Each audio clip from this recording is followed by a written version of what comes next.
All right, we are live. DJ, turn that music down so everybody can hear the sweet sound of my low baritone voice. All right, ninjas, this is it. Final wave of the weekend. Time for the big dogs to come out. This is going to be fun. We have designed a pretty fun course for you guys here tonight. I'm actually really excited to see you guys tear it up, okay? So before we get into the specifics of each obstacle, just a couple of quick housekeeping things, okay? Number one, we use the NinjaWorks timing system to manage our obstacles and our competitors, okay? When it is your turn to run, you will hear the following sound. On that final tone, that's your go signal. When the lights turn white, that's your time to shine, okay? The buzzer will keep track of each obstacle completed. When you complete an obstacle, you will hear this sound. The time will be marked when you've completed that obstacle. Should you fail the next obstacle, your finish time will be your time to that obstacle completed. Okay, that's how we're gonna track it. When you finish, if you fail the course, you're gonna hear that sound. Sorry, then you failed, okay? Start it up one more time. Never get tired of that sound. When you finish the course, if you finish the course, you will hear this sound. Good, and we'll talk about how you make that sound happen in a little bit. You put 13 of those coin flips together, you're gonna hear that. So any questions about the timing system, any questions about that? NinjaWorks also manages our run order. If you wanna know when you're running or you wanna see the leaderboard, look at the TVs that are above the door of the action room, okay? The run order and the leaderboard will be scrolling down through there throughout the competition. Spectators as well, if you wanna know who's up, you can look up there, okay? The big screen back there, that's our live stream feed. We'll also flash the leaderboard there from time to time, so you guys can check in there. We also have a new feature for you spectators on our leaderboard. Underneath the competitor's name, you will see what obstacle they're on and what the fastest time was to that obstacle. So you'll basically be able to see the pace that these ninjas are taking through the course. So say you've got somebody that's on obstacle 3, you'll see a secondary name underneath there, which is the ninja who has set that fast pace, or the fastest to that point, and you'll be able to see in green if they're ahead of that pace, or in red if they're behind, and how much. We're turning this into ski racing. It's crazy. Like, it's kind of cool, yeah. Yeah, setting ninja nerds to work. I love it. All right, so any questions about any of that? Awesome. Let's get to the course. Obstacle 1, the moon rocks, okay? This obstacle consists of 3 sort of movie, tilty, springy platforms, okay? You will start in the blue box. You will listen for those go tones, and then you will step onto these rocks. The blue floor is off. You may only use the rocks to get yourself to what we're calling the moon rock wall. You will come up and over the wedge and dismount on the far side of the wedge. If you want to come down the escalator, you may do that as well if you're uncomfortable taking the drop on the far side, okay?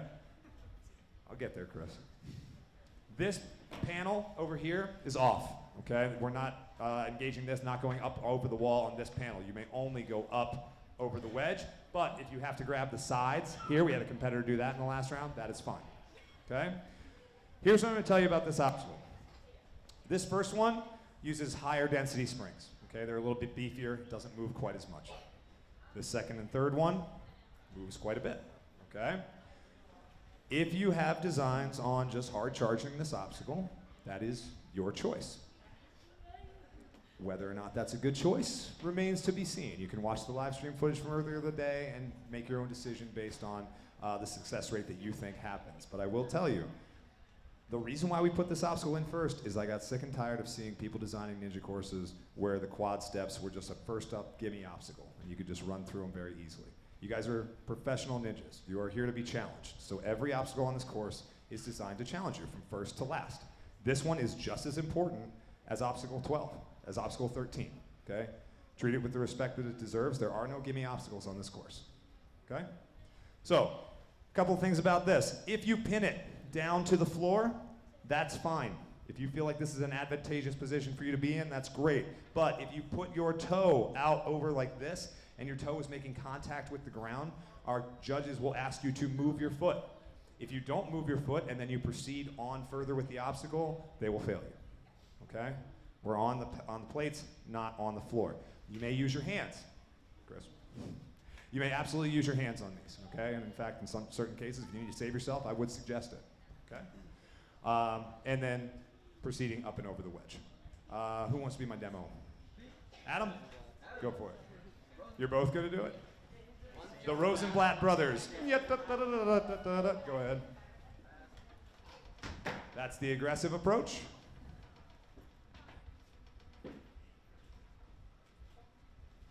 That's a more conservative approach, okay?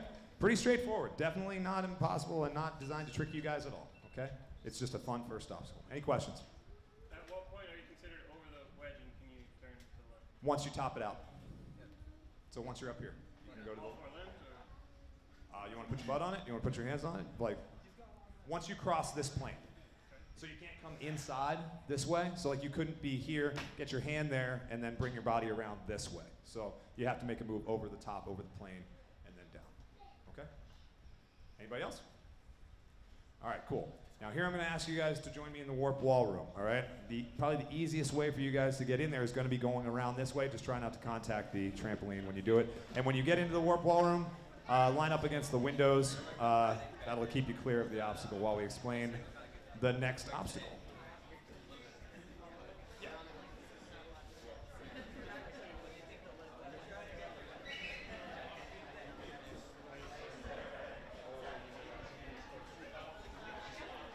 Want to file all the way in, all the way in, so you can get a good view of this one if you need to see it. I'm sure you've all watched the video at this point. You've all watched the live stream, so you've seen this. So you pretty much know what's going on. Okay. Got just about everybody in here. Great. All right, obstacle number 2 is the TIE Fighter. The reason why it's called the TIE Fighter is because I think that kind of looks like a TIE Fighter, and it spins around in such a way, and, you know, geeky Star Wars references. We kind of got a retro thing going on. You've noticed the shirts. So, this obstacle's start platform is over where Matt is standing, okay? When you come off of the moon rocks, you can come over to that start platform however you want, okay? You do not have to engage these warp walls, and I'll tell you exactly why. In the video, these walls were on. And then I heard about what happened last weekend at Brooklyn Zoo, where everybody was just like, well, I'm gonna go to the start platform, and I'm gonna just jump straight to there, because there's no rule that says I can't. I am not turning this into Brooklyn Zoo. You will do the obstacles. And if I have to adjust the rules to make you do them, then we will adjust the rules to make you do them. You are ninjas. Don't cheat, do the obstacles, okay? I know you guys are all highly competitive.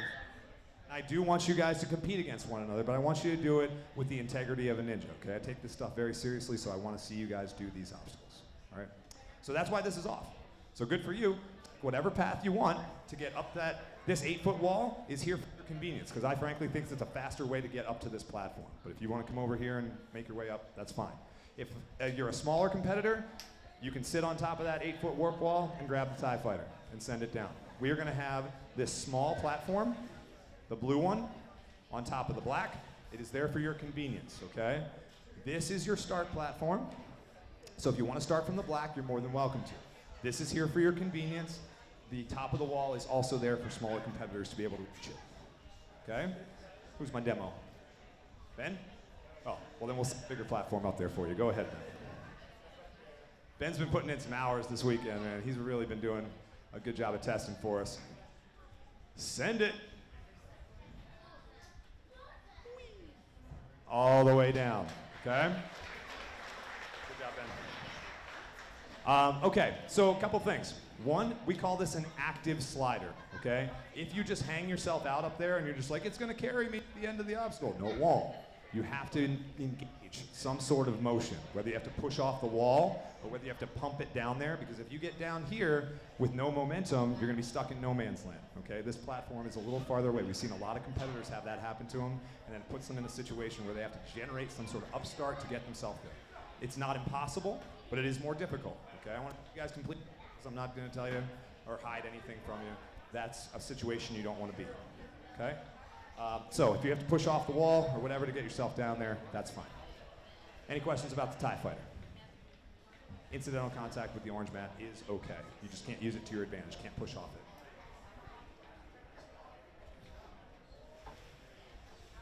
Do it. Awesome. Yes. However you get to that thing, but I will tell you, it spins around the bar, and it's a 2-inch grip. So those handles are pretty fat. So if you think you're going to hang off them, it can be a little difficult.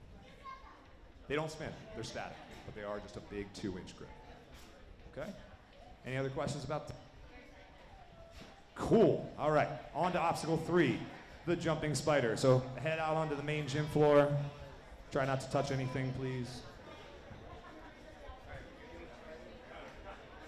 Rachel actually just brought up an interesting point. Are we allowed to reset the obstacle if it gets away from you? No, if you bump it and it starts sending down the line, that sucks, man. I'm sorry. There it goes. All right. Obstacle number 3 is the jumping spider. You will engage this obstacle from the trampoline, launch yourself into the chute, stick the landing into the jumping spider, okay? In earlier waves, if you were watching, you may have noticed that we required our competitors to go to this black bar in order to complete the obstacle. That is not the case for this wave. There's no requirement that you touch that black bar, okay? When you come through the jumping spider, this obstacle is complete when you engage the next obstacle, okay? So it's a continuation rule. As you're going through this obstacle, we will give you credit for it and mark your time when you touch the ring toss peg ball grasper. Peg ball grasper ring toss? Yeah, sure, in that order. When you touch the ring, that's when we're gonna mark your time, okay? If you touch the ring and then pull back because you're still in the wall and you need to reset yourself, that's totally fine, okay?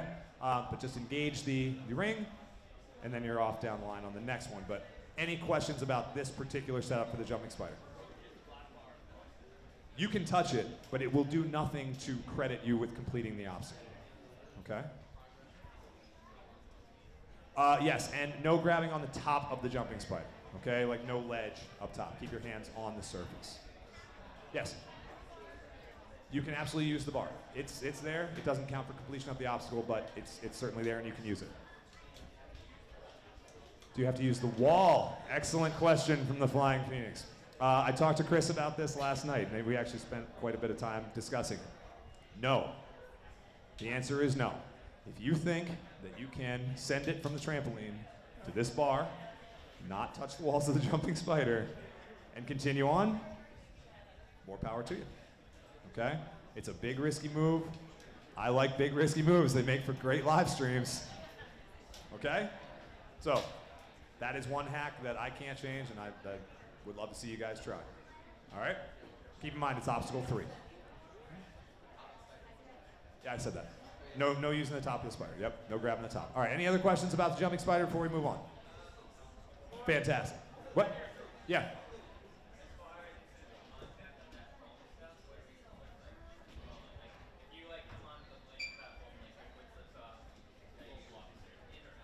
We haven't gotten there yet, Dave. Say what? So you want to... Oh, incidental contact with the orange? With the foam pit. So what you're saying is you're going to go off the trampoline, hit the bar, lâcher all the way down to the end, and incidental contact with the foam. Let me get through the next obstacle, then I'll explain how all that works. Okay? I like where your head's at, Dave. You're fired up today. All right. So, next obstacle, the peg ball grasper ring toss, okay? These Monstro Hold peg ball graspers are great. We love them. We're going to hang rings off them today, okay? You may use as many of the holds or as few as you wish, okay? You may skip. There's no requirement to use all of them, but what you must do is use the rings. It is a ring toss, not a doorknob, not a grasper, so you may not grab the actual peg ball with your hand. You're just going to use the rings to get from one to the next, okay? You can go down one side. You can try to do the whole thing, whatever. You can try to throw it from way back here. Whatever you want to do, it's fine, as long as you're only using the rings on the peg ball graspers, okay? When you get to here, this is your dismount platform, okay? And for your safety and the safety of your fellow competitors, this post and this post are on, okay? Because this is a broken platform here with a lower level to it, if you want to come all the way down to here to this peg ball grasper, land on here, and you need this post to save you and keep you on it, that's fine. I would much rather see you guys safe. If you can land straight to this, great. If you need to catch yourself on that one, too. Here's what's not on. The blue up here is off. So the upright post is fine, blue is off. The wall is off. Okay, so if you're falling into the wall and you catch yourself like this and push yourself back out, no. Okay? Now, incidental contact with the foam. We had this happen in the last round. If you throw a big move here and you're not in control of your landing here and your feet come down and brush this foam like that, you're out. That's considered on to the next obstacle, off the course, and the foam has not become incidental to the next obstacle yet. That's you not having control of your landing. Yes? That would be failing this. This landing platform is what finishes this obstacle. That would be considered you falling off the landing platform. Okay, does that make sense? Good. Any other questions about this obstacle? Excellent question, Ethan. Yes, if you are here and you come forward like this, that's fine. All of that is in play, and you're good. Okay?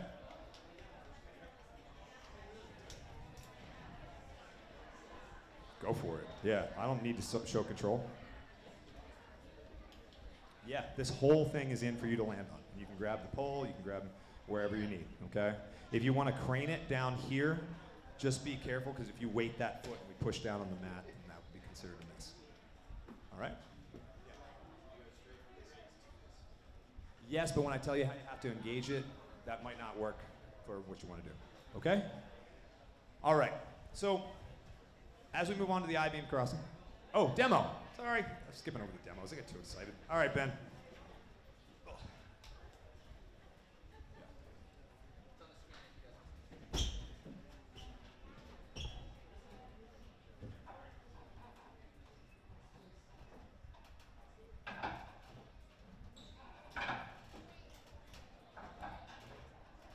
We're actually calling this the Giants Toss because it was designed by John Alexis Jr. In a way, shape, or form. We've modified it, so it's not exactly the same for him. Okay, after the demonstration, any more questions about the obstacle? Cool. Moving on to the I-beam. Now, when you engage the I-beam, you're going to notice there's a little black line here at the bottom, okay? Think of this as a vertical starting platform. That starting platform means that your hands and feet must engage the face, okay? Your feet must be behind the starting line before you start this obstacle. Hands and feet are on this obstacle. Your feet must start behind the start line. So, when you get to it, Ethan, come here. This is the starting position for this obstacle. Feet behind the line, okay? Then you will take the drop down, and then your hands and feet all the way to the end of the I-beam. Does that make sense to everybody? Start line, feet must be behind the start line. Ethan's gonna go ahead and demonstrate it for us.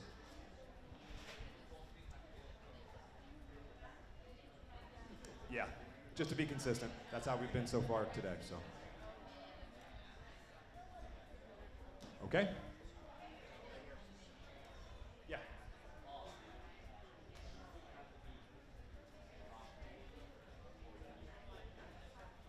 Oh, once you're here, you're on the start platform of the obstacle, you're good to do whatever you want. But you have to jump up to it to engage the start platform. That's it. So once your feet are up here, if you want to drop them down underneath, that's great. If you want to go hand first, however you want to handle it. Dillman's been known to reverse and do it backwards. Yes, absolutely. There's another one on this side as well. So when you take that drop, you're going to feel that on your hands. You'll drop down to the handrail. What we've done is add these handrails here to make it a lot more doable. This thing is darn near impossible without these on it, because it gets down to about a ½ inch, and it's only obstacle 5. So I didn't want to beat you up too much. So these are actually really comfortable. They slide really well. It's grueling. I'm not going to say it's super easy. It's meant to tax your forearms and everything and kind of pump you guys up early. But very, very doable. Very easy obstacle. Yeah. At this point, once you've engaged this obstacle, incidental with the foam pit is fine. The foam's there. I can't regulate how even it is across. I probably could, but I'd be stacking foam all day instead of like designing obstacles. I don't want to do that. So yeah, if you touch the foam at that point, you're okay. If your feet come off, pick them back up. Yeah. Okay. Everybody good on the I-beam cross? All righty. Moving on. From the I-beam. Oh my God, that camera's right in my face. I didn't even realize that. All right, from the I-beam, we are moving on to, let's call it the high rent district of this course, all right? The 3 back-to-backs obstacles that I love watching you guys do, because this is going to be really fun. First up is the juicer. So from the floor, you may go as far back as the office, or as far back as you want. Just don't open the door and run out in the back parking lot to come up and do this obstacle. Okay, it's 3 spinning barrels. Your goal is to get over the top of it. Go ahead, Pete. Just like that. Okay. You may do it that way, or if you feel like you need to wedge your foot in between the barrels to get them to stop so you can climb over, that's fine too. Whatever technique you need to do to get over this is fine, but you get 3 chances, okay? 3 tries at the juicer. If you miss on your 3rd try, that's where your day ends, okay? Any questions about the juicer? Pretty straightforward. Yes, Daria? Yes, you can grab the sides of the barrels. You may not grab the wood. You can grab the sides of the barrels to rein it in. Okay?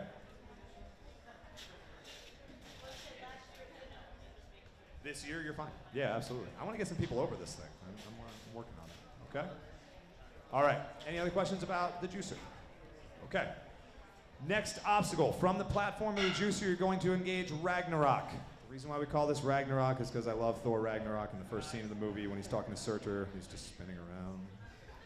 I'll be back around shortly. There we go. That's why you call it. You're about to see why that happens in a minute, okay? Ragnarok, you have 3 spinning pipes of various sizes and shapes to go with. Isaiah, you've been waiting all day for this. Go ahead and demo this obstacle.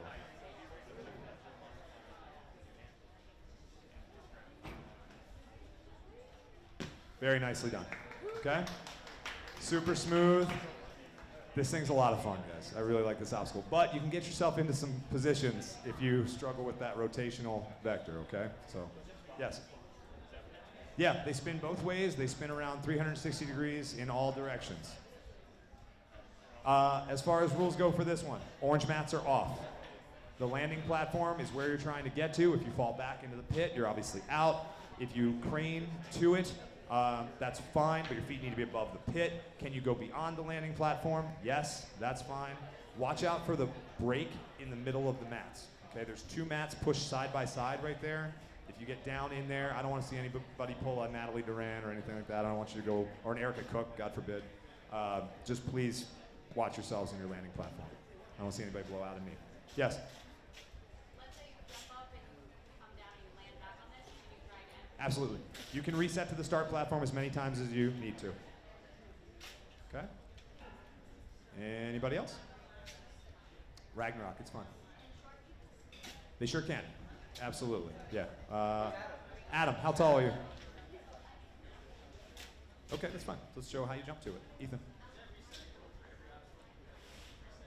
Just for this one. Just for this one. That counts as an attempt. You get 3 attempts on the juicer.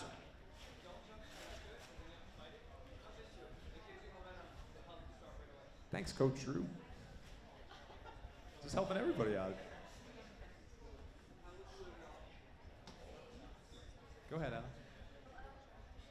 Yeah, go ahead. Show them how you can make it move, even if you have to jump to it.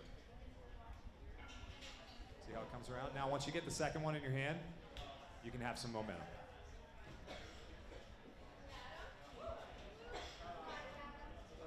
So that yellow tape, oh, now you're just having fun.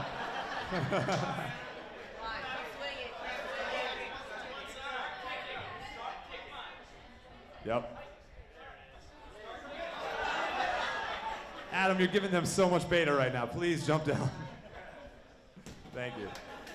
All right, so Adam brings up, in doing so, you guys got to see kind of what happens when you go to the middle.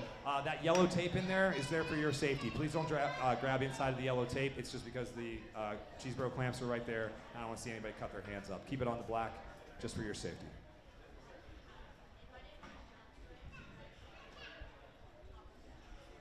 Yes, just be careful. They spin. Okay? All right, moving on to the next obstacle, which is right behind you. Make sure we're not stepping on it. There we go. We do not want to engage this obstacle before it is your turn. Obstacle number 8, the Astro Glider. So, it's covered in AstroTurf, and it glides. Get your brains out of the gutter. So, Coach Angel, We have got a red start platform and a red finish platform. In between that, we have 2 black X's and 2 blue X's. That means these platforms down here are off. You may not touch them.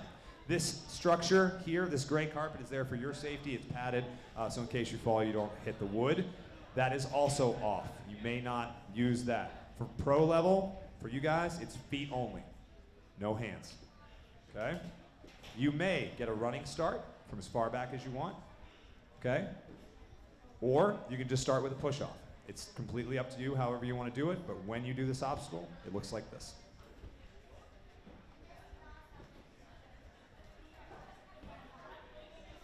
Just like that. Okay? It's a momentum obstacle. That's all it is. Yes? Can you, yes. When you get to the red pad at the end, that's a landing platform. Hands are clear on that.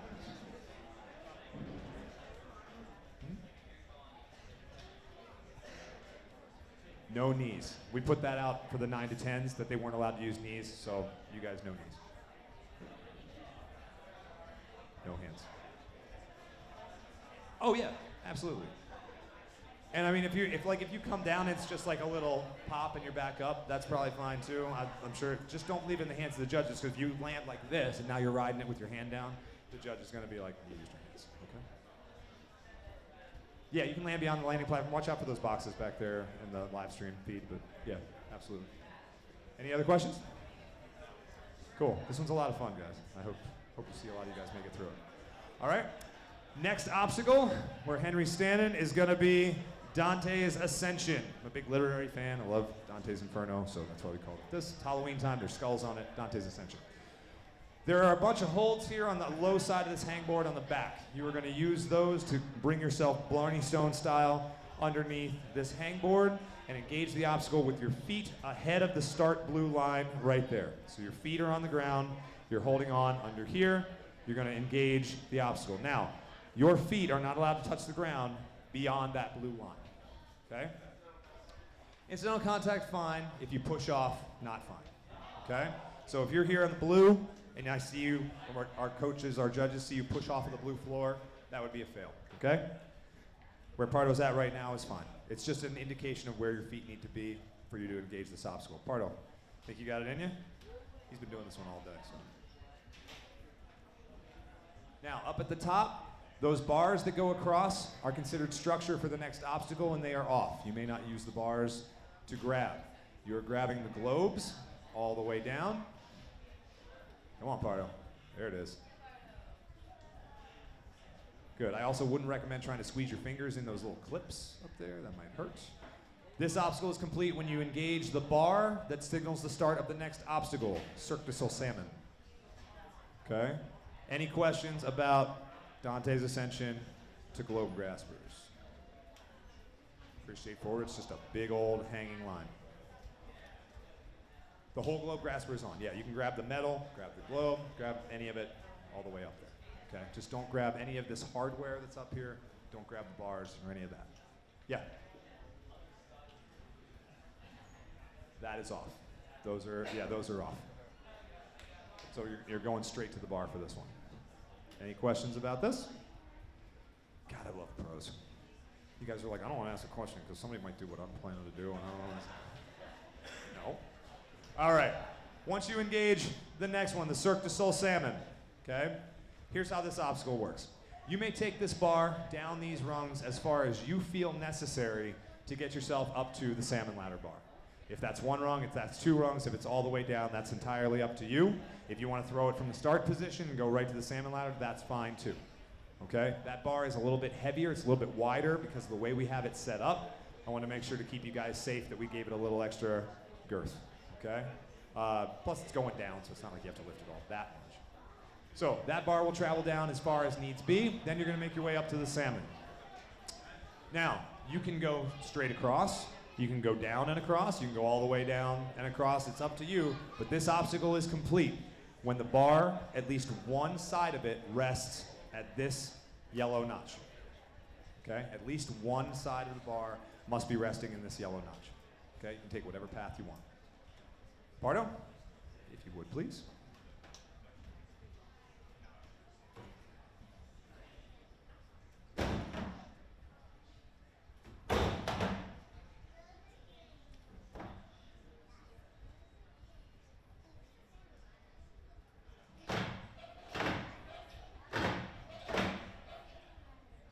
Incidental contact with the blue mat is okay. There you go. Okay. Kudos for doing it with the hood up. I like it. So, incidental contact with the blue mat is just fine, but you may not push off it. Drew.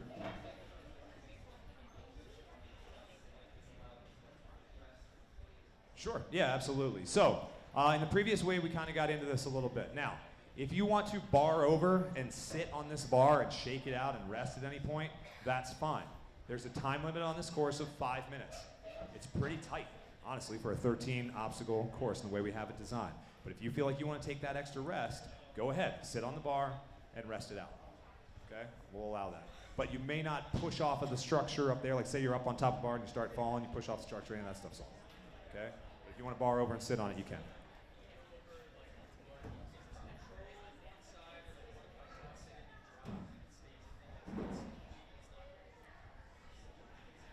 Interesting strategy, Ethan. All right.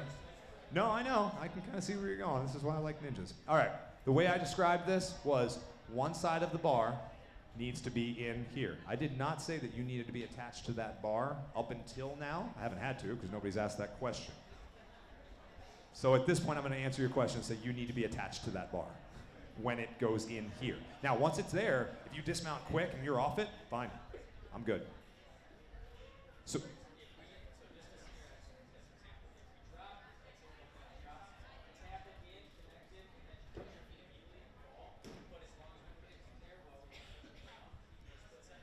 If it's a bang-bang move like that, that's fine. I'll allow it. It's a big, risky move, and big, risky moves make for good live streams. So.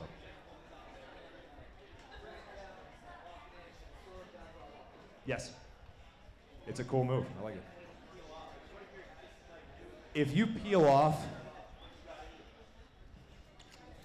because now, here's what the door that you guys are opening, okay? You're saying that do I have to actually control myself on this bar? If I end up on my back because I can't absorb the down drop, the bar's in there, but like my job is done. I got the bar in there, but I'm still on my back. Technically, I failed or fell on the obstacle. Oh, jeez. All right. That's got to be a fail. That has to be a fail. If you can't...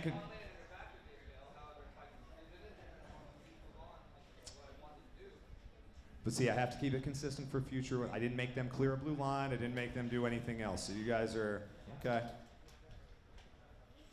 James, feel free to chime in on this.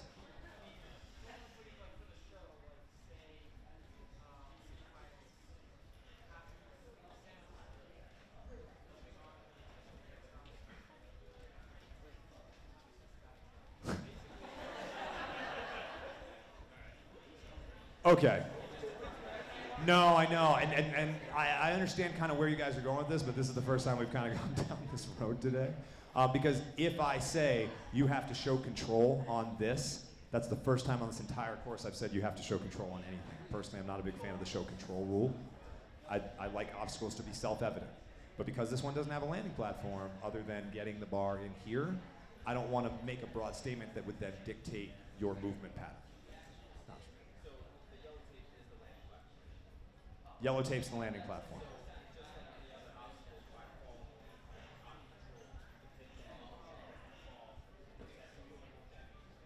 So yeah, the same as we did over here, where you have to have control of the landing platform of your body and not, come into the foam pit or anything like that. That shows that you had control in the landing. So let's say you have to land the bar. You have to land the bar with you in this run. And then land yourself. Yes. There has to be an element of control to your landing, because if you just throw it at it and then fall down, but I can't say you just can't fall on your back. You guys open up the Pandora's box here of this thing, so I want to get it right. I want to make sure we get it right.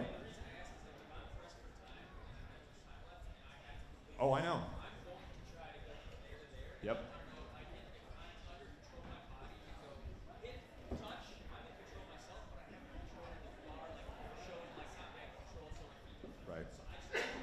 No, I know, and now we're kind of getting into like the NFL, did I make a football move kind of thing.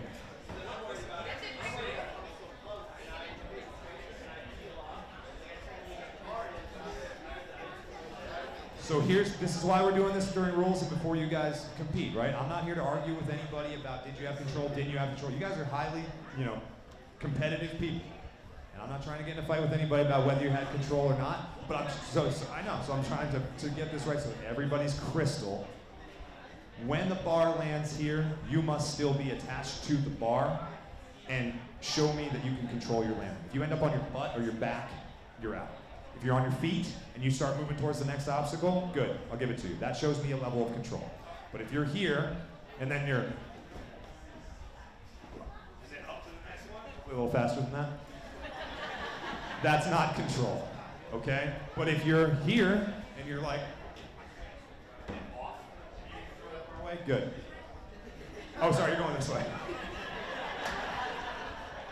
Last wave, man. It has been such a long weekend. Oh, you're going this way, Lucas. Thankfully, a question I know the answer to. Jesus, no, can't do that. One bar at a time. One bar at a time. You can't be holding on to this bar and setting this one up as you go to the next one. One bar at a time. You want to hold on to the low grasser and move that bar? Whew. Sure. It's a heavy bar. You are a strong guy. Touche.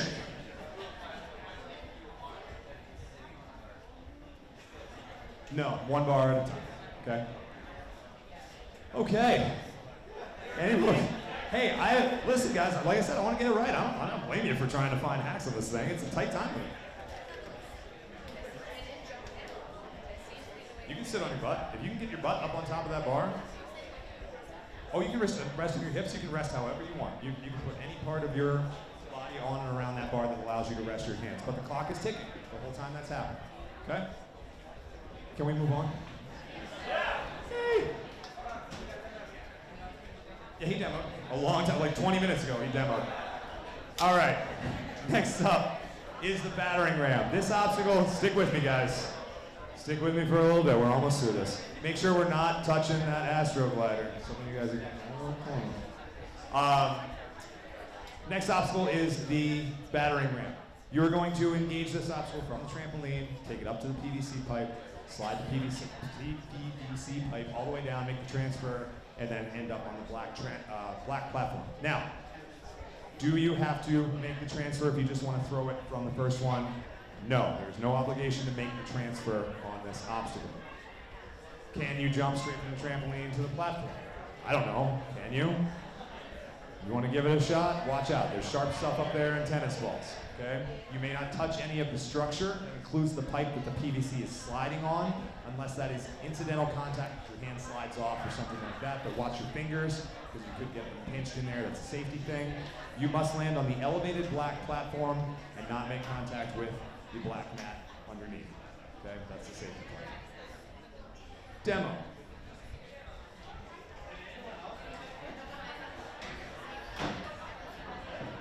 It's well rested. It's been a while.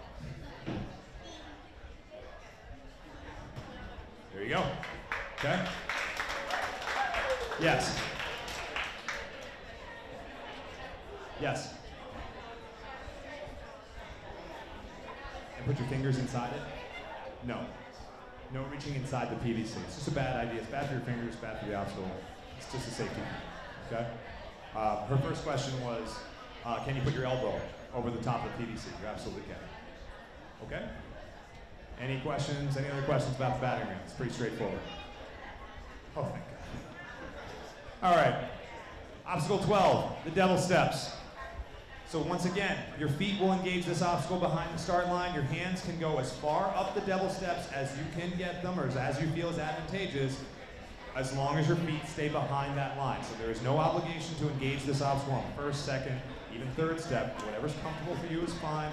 Just keep your feet behind the yellow line until you start climbing. Okay, your feet may not make contact with the mat beyond the yellow line.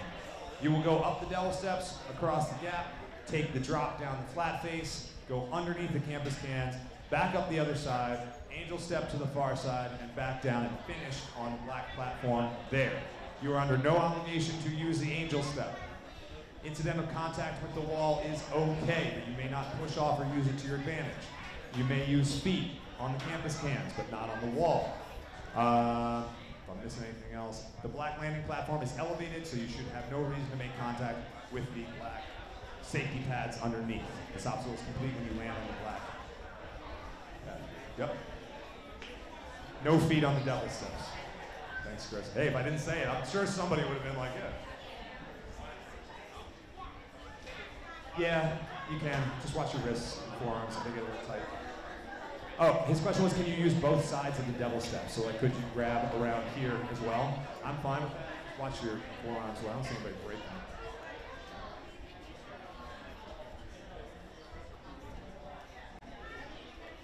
Yeah. This yellow wall, you can use feet on that. Absolutely, that's fine. You're actually going to want to use your feet on those coming down. Yeah, if you need to get that move to get yourself around while you're engaged in what we call. Yes, I know. So while you're engaged under here on this portion of it, if you want to hook your toe underneath there, up here to get yourself around, that's fine. But when you start going back up, no feet. Okay? So while you're engaged with this part, a little toe hook there is okay. Out here? Yeah, I mean, while you're doing this climbing problem underneath here, if you need to use your feet to get you in a good position, that's fine. Okay? You're not going to have time to rest your legs up here and hang it out. Unless you want to try. So if you want to go here and rest.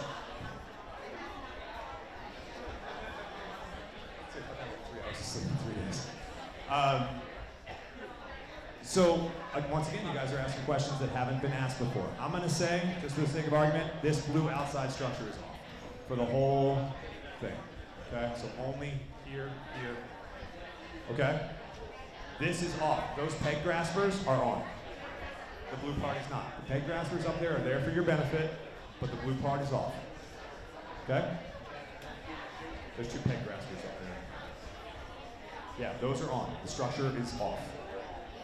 Any other questions before the demo? Cool. Go, Ethan.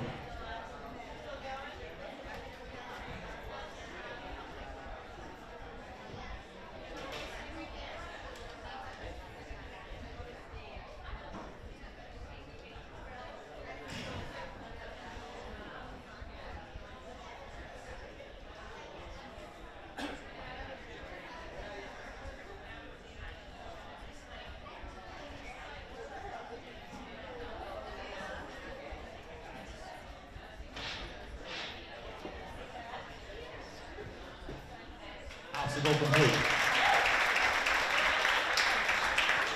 Okay. Any other questions about the double steps? Awesome. Final obstacle. Hey! 45 minutes of moves. You're going to make your way down, around, in front of the gallery here, and engage the final obstacle, which is rope ladder. The start platform for the rope ladder is right here, this red mat. You will use this white rope and this black rope to get up to the buzzer, okay? Now, here's the very important bit to tell you about the buzzer. The buzzer is part of the obstacle, which means in order to complete this obstacle and complete this course, you must depress the buzzer such that it causes the timer to go off, okay? If you touch the buzzer, that is not necessarily a completion. You must depress the buzzer such that it causes the timer to go off. It's happened a few times this weekend. People are swinging, they think they hit it, and they just drop. And the buzzer wasn't hit. It was either hit on the side, it was hit somewhere where it didn't cause it to go off, and now you've failed the obstacle because you've dropped off the rope, and there's no way for you to get back up. You've fallen off the rope. So, you must press the buzzer such that it causes the timer to go off. Can you hit it? Thank you. Can you hit it with your feet? Yes. Can you hit it with your elbow? Yes. Can you hit it with your head? Sure. Whatever you got to do to get that buzzer to go off, do it. But I'm telling you right now, don't drop off that rope until you've done it, because that sucks. Okay? Ben, you my man on this one, or are you just watching? Oh, Pete, stand behind Alex.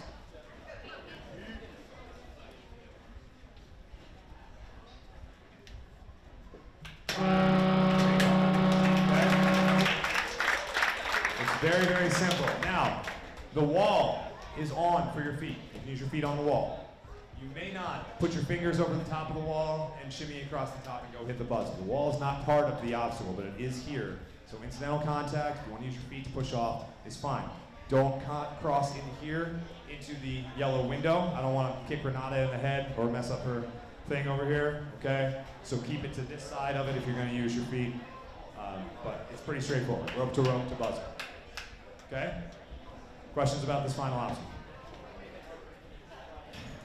Once you hit the buzzer and you hear the horn and you're confident that the timer has gone off, because you'll know about it, the lights will flash, the horn will go, then drop down to red or anywhere you need to. The red is just here for safety for you. It's not part of the obstacle. If you need to reset back to that start platform, that's fine. No. So if you're here, you've swung, right? And now you have the rope in your hand, presumably, as you come back down to this. If you go like that, I'm going to say no. You can't just go, oh, okay, no, I'm going to go do it again. If you get here and you're like, oh man, my hands are gassed and I can't do it, and you need to shake them out to here, that's fine. But once you've crossed onto this starting platform, I can't let you just come back here and then take another run, okay? Any questions about that? Yeah. Yeah. Yeah. Sorry. I did say that. What's up? I said both of those things. I know, these kids aren't paying attention.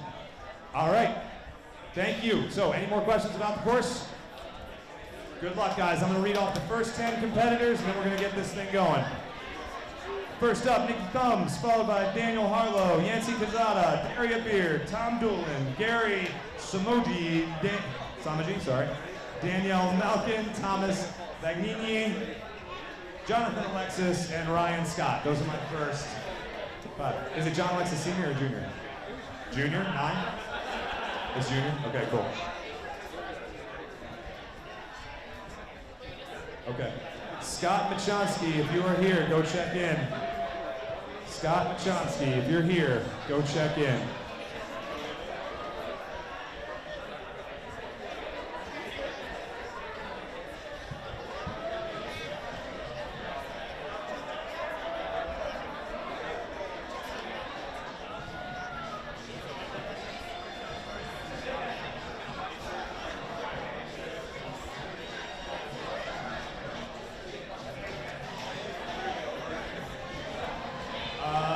Shane and Taya and friends, you guys cannot be sitting right there. That's my start line. I need you to step back a little bit.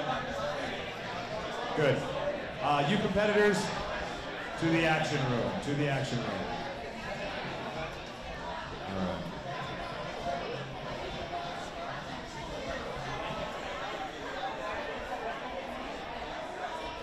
All right, so this is just one more reminder to this age group.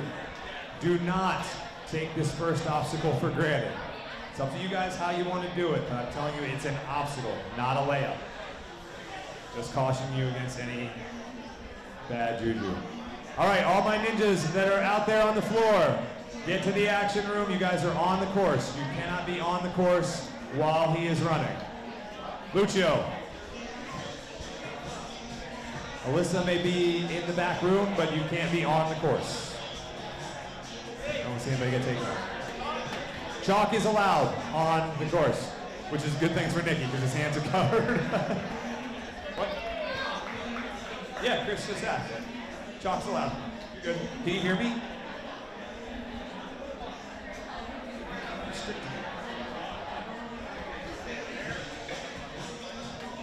All right.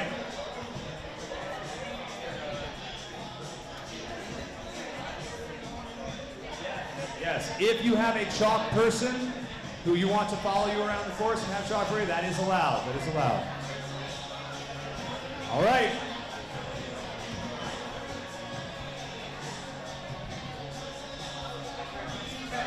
DJ, let's re-cue up the start of this song for Ninja Nikki. I have a feeling he's going to go pretty far. Nikki Thumbs getting ready to step off on this course, set off the final wave of the Action Athletics National Ninja League Qualifier 2019. Nikki, do you understand the course? You ready? Let's do it.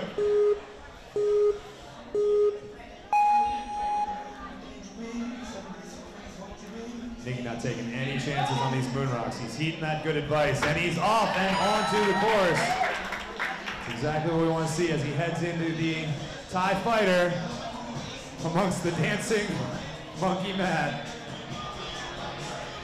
Gets himself clear of the TIE Fighter, now into the jumping spider. Big pop off the trampoline, gets himself deep into the chute, uses the bar to get himself the peg graspers. And now, very methodically, going about his business, down the ring toss. I think he wants to go far on this course, not taking any huge risks. Uses the post, it is in play. Sets himself up for the I-beam cross. Feet on, and he is ready to engage the obstacle and go. Getting that heel hook and dropping it down.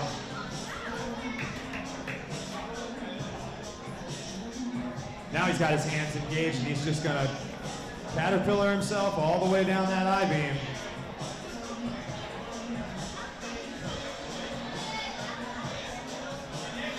Hands and fingers all the way down.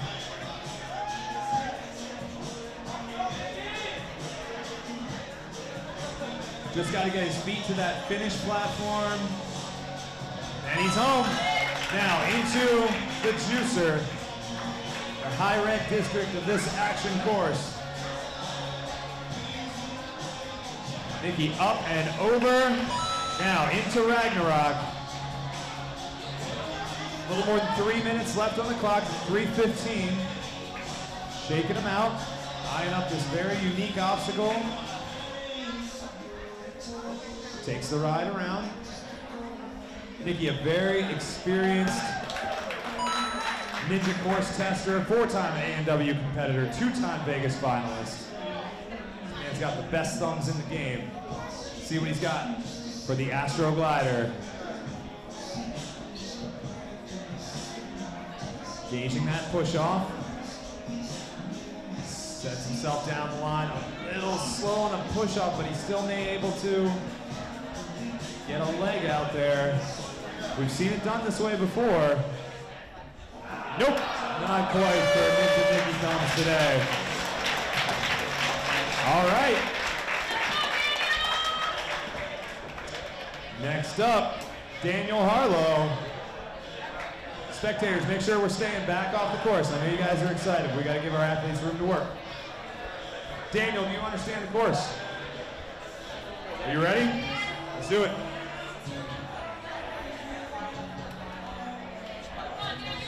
Okay. Yeah. Takes the step. Big step onto that second platform, reels it in, working with the motion. Trying to line his feet up. Gets the second one, and he's up. Nice job, we're 2 for 2. As he heads into the warp wall room for the TIE Fighter. Not to be confused with the Kai Fighter. Who's this man over here? Gets his hands on the TIE Fighter, sends it down line, pumping it a little bit, making sure he keeps that momentum. There he goes. Off the top now, down the lane into the jumping spider. Lining it up. Nice, wow. Shallow in that chute, but gets a good split. Good flexibility out of Daniel.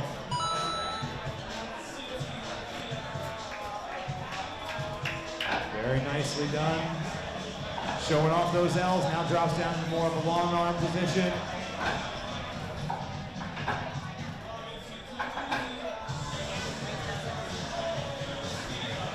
All right, sticks it to the platform for the I-beam, gets the completion. Now he's going to engage the I-beam. Asking for a little bit more chalk, doesn't want to take any chances. Early competitors through these runs, they just want to make sure that they get out here and complete.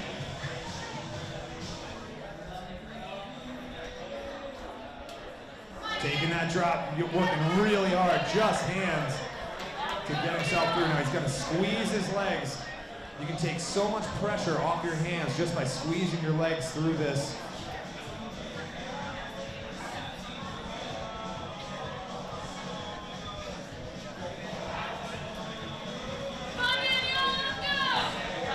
Slowly but surely, Daniel making his way down this I-beam, engaging those legs, everything is burning at this point.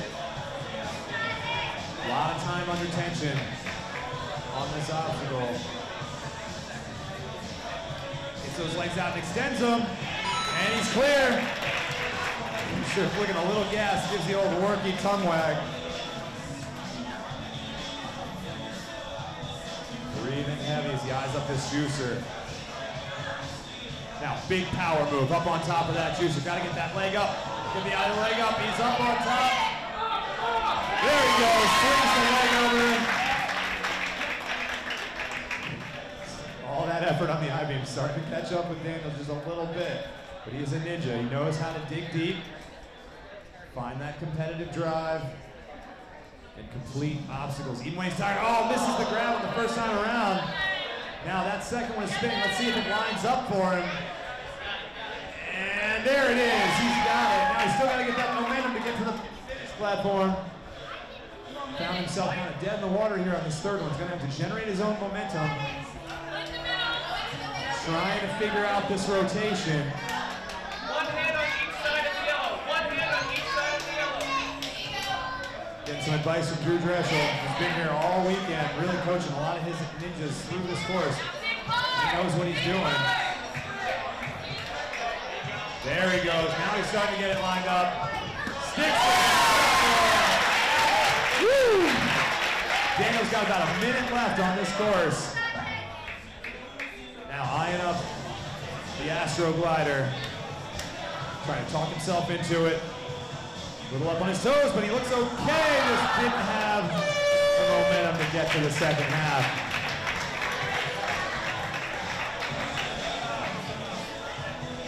All right, next up on the course.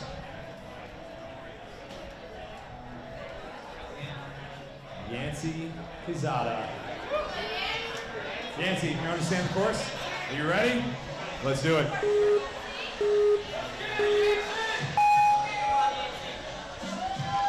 Very quickly through those moon rocks. Very fleet of foot. Yancy's got a tremendous amount of coordination. He is a 5-time American Ninja Warrior competitor. 3-time NNL finalist. Yancy with a great crane. That move definitely illegal, but you've got to show great body awareness to get there. Yancy's showing why he's selected for the show so many times, or has to wait in the walk-on line when he gets his shot.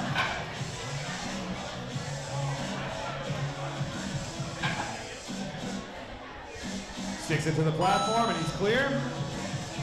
Now engaging the I-beam cross. Slides his hands down, really pinching well with that right foot. Got to get the left one up there too. Now he's into it. Wow, very quick. Feet looking pretty light there. Going very, very hand heavy on that one, but clearing it quickly, which is very, very important. If you look down at the bottom of the live stream, you can see that he's actually a bit ahead of the fastest competitor's time to this point. He's about 6 seconds ahead of Judas's previous fastest time. And he's clear there. That's going to take up some time as well. Almost a full 9 seconds ahead of the pace, which is important because Judas timed out on this course on the devil steps. Yancy taking it for a ride. Oh, he looked so confident on that first one. Just couldn't stick it to the second one. Hopefully he had some fun out here. All right. Our next competitor has a little bit of history with our courses, and she's part of the reason why I didn't put any quad steps in it. Daria Beard, do you understand the course? Are you ready? Let's do it.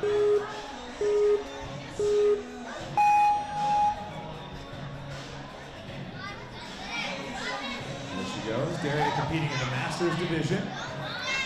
Her daughter, Alyssa, will be competing in the And Daria already ahead of where where she was last year. Completes the first obstacle without any broken bones. We're so happy for that. If it's possible to get nervous for competitors, I definitely do it. Can she get up on top of that wall to get there?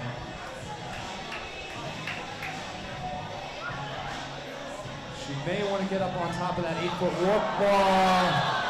Oh, head into the mat. Yeah, just kind of trying to reach for it and didn't quite get there. But beat her performance last time out, and that's great. All right, our next competitor.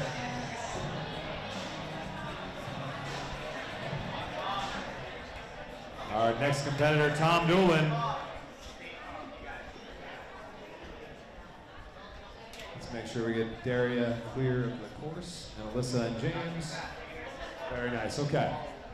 Tom, do you understand the course? Yes. You ready? Yep. DJ, let's cue up his music.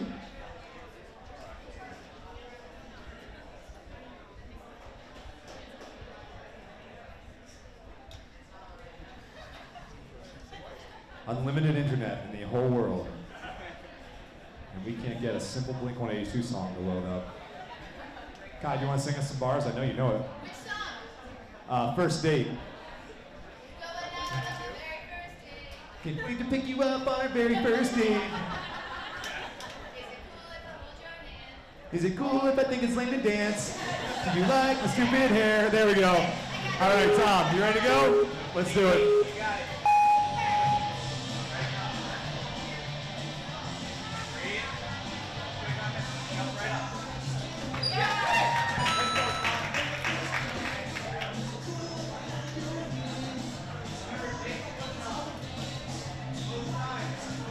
Tom looked very confident through that first one. Let's see what he's got for this Tide Fighter. Good push off. He's got some nice momentum.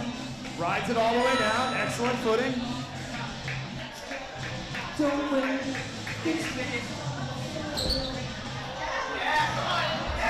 Into the jumping spider, getting cheered on by his teammates down at TA Fitness.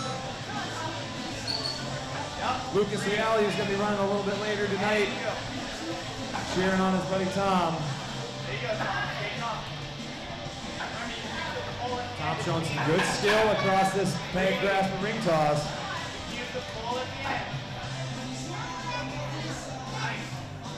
Very nicely done, Tom. All right, now up on the I-beam.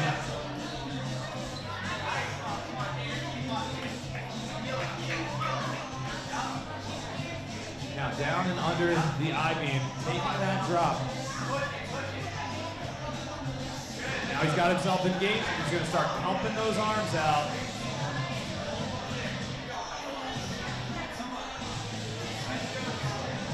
Just got to get his feet to that finish platform. He can reach out. He's really hoping that this obstacle doesn't last forever and ever. We don't want to make it last forever.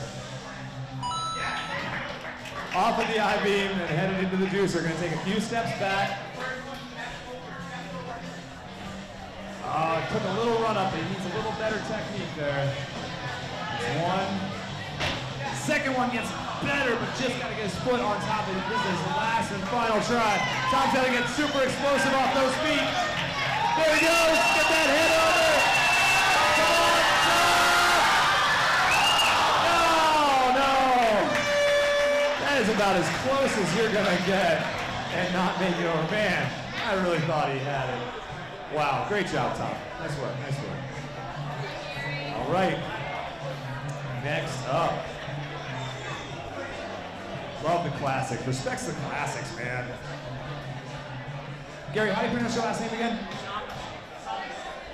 Gary Samaji, competing in the Masters division. It's his first year, right? Here we go. Let's do it.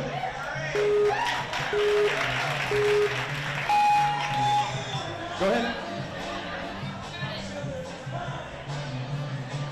Take that cautious approach across these moon rocks.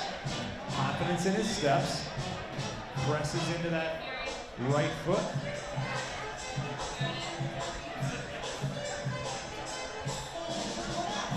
Very nice.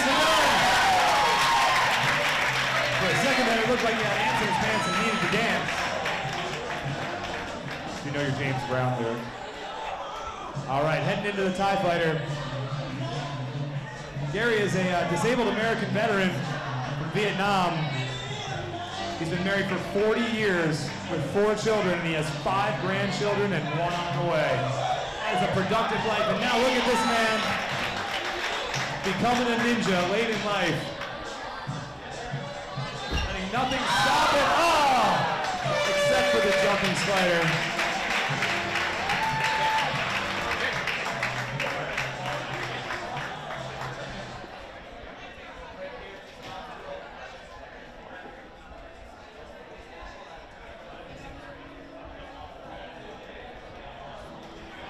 Okay.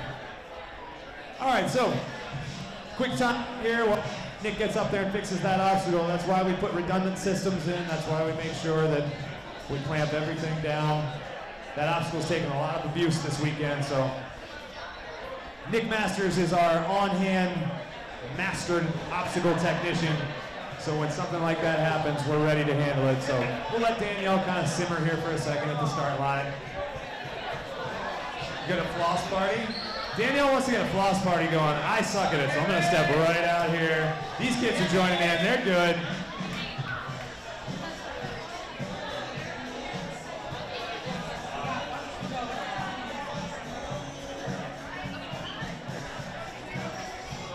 All right, so while we have a minute here in the interim, let me just tell you guys a few announcements. This being the second wave of adult competitors, this will finalize the qualifiers for this event. We did have some run in the group earlier, for example, Judas, who is, I think, currently sitting in first place. We'll see what happens at the end of the night, but should his time hold up, he would be the qualifier from the earlier round. If you guys are in need of refreshments or snacks or food of any kind while you're here, go visit the Action Cafe up front. They have snacks and drinks, merchandise, health bars, anything you really need, and all the money goes to benefit our Action Athletics Ninja team and get these kids to finals. It's a lot to take on. We really appreciate all of the volunteers that have manned that booth all weekend. We also have NNL shirts for sale, some pro shirts as well. Some of our pros were kind enough to bring some of their t-shirts along, and they'll likely be happy enough to sign up for your kids. Just try not to ask them for it right before their run. They are competitors. They are here to try to qualify. So, for those of you guys who drove in out of town, we appreciate it. We'll try to get you out of here in time to check out the Patriots game tonight. They are playing tonight. Battle of the next generation, Patrick Mahomes and the greatest of all time, Tom Brady. It's going to be a great game.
All right, so the obstacle sticks, we're just gonna test it a few times, make sure it holds up. We don't see anybody get hurt. We wanna make sure everybody gets a fair shot at this course. And while we're up there, we're just gonna take a couple looks at the other attachment points and make sure that they're kosher as well.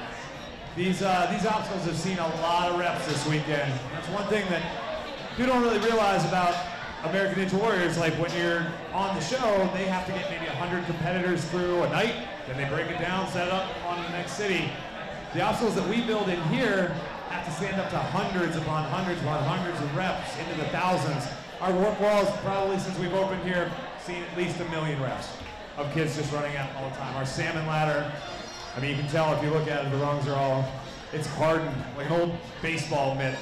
It's just broken in because these ninjas train hard, and they don't want to question the integrity of their obstacles. And so we have to build them more and more durable every time. So a ton of testing, prep, checking, safety checking goes into everything we do here, because the last thing I want to do is see anybody hurt or have them feel like they can't trust the obstacles that they're on. So as Nick finishes up the last few connections there, I really do want to just recognize Nick Masters. He's been an amazing addition to our obstacle team here. He's a fantastic builder. He's really taken Stage 4 designs to the next level, and he's been working tirelessly this whole weekend, just resetting obstacles, moving things around, anything we need done as far as pulling this event off. Nick has been here pretty much the whole time, and we want to make sure we give him the credit he deserves, because he really is a peach.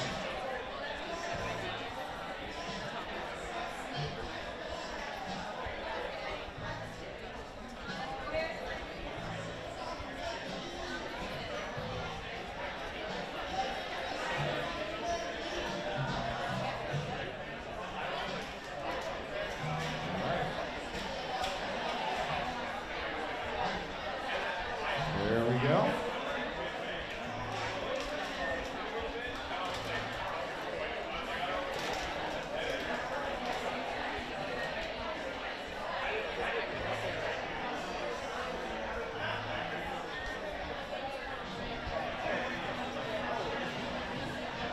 Okay. Gets the Matt Hennessy seal of approval. Once we get course judge sign off, technician sign off, and resetter sign off, we will reopen the obstacle and get back to the action here. All right. Thumbs up.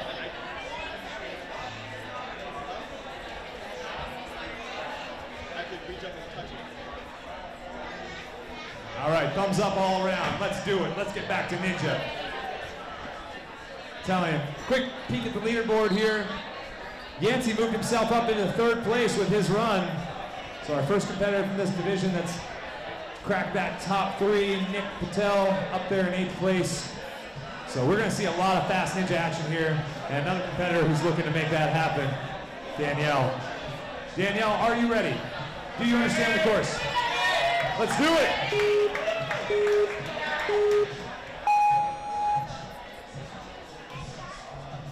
Big steps for Danielle. Taking a good approach here on these boom rocks. Big step, and she's off. Very clean of foot. Nicely done.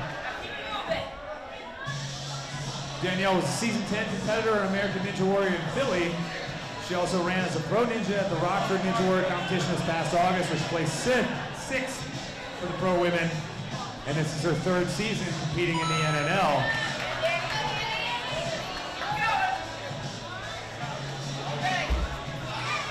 Tell you what, we've watched Danielle compete here the last few years, and she's really starting to come into her own. She's starting to show a lot of confidence on this course. All that training is really starting to pay off. She's got the dedication it takes in this sport to have success. Becoming very aware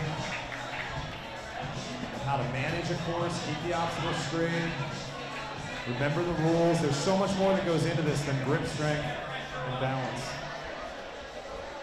Great shot of Danielle there from that GoPro right up in the corner as she makes her way around the bend here. She's got to drop those hands down and find a way to get her hips under the I-beam. There she goes. Now she's rotated her knees out, made space for her body to come down. And now she's going to engage that bottom rail. There it is. And now she's set to task of making her way down that I-beam cross.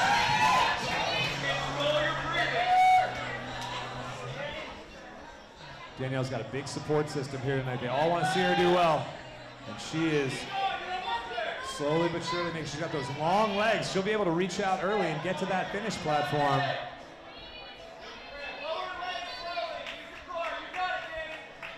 And she feels for it. There it is. Woo! She is happy to be off of that obstacle. Wow, shaking it out. That early burner. Doing some jump squats. Flexing it out. All right. About 2:30 left on the clock as Danny approaches this juicer. Big old leg up, gets her chest over. That is excellent technique on that juicer. Now hanging it out there like an action hero. Get to the chopper as she comes down.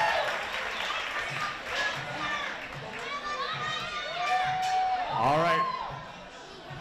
Can Danny make it down this asteroid? Big jump, or no, she's gonna try to static it. Let's see what she comes up with here. Oh, you know what? Almost. Man, I think you can static that. Somebody's gonna do it. Yeah, I think it's possible. Woo! All right. All right, next up, Thomas running to Def Leppard. Thomas, do you understand the course? Are you ready? Let's do it.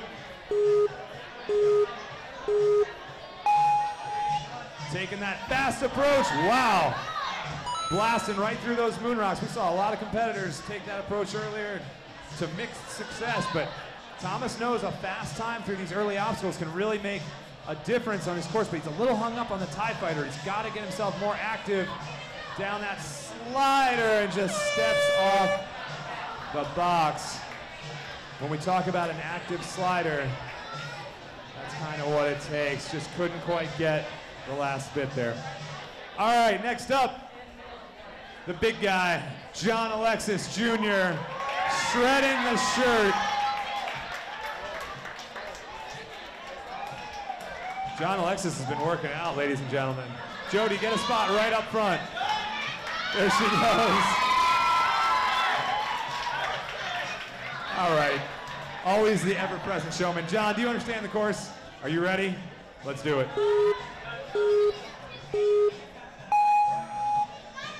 Big steps, up and over the box, into the TIE Fighter.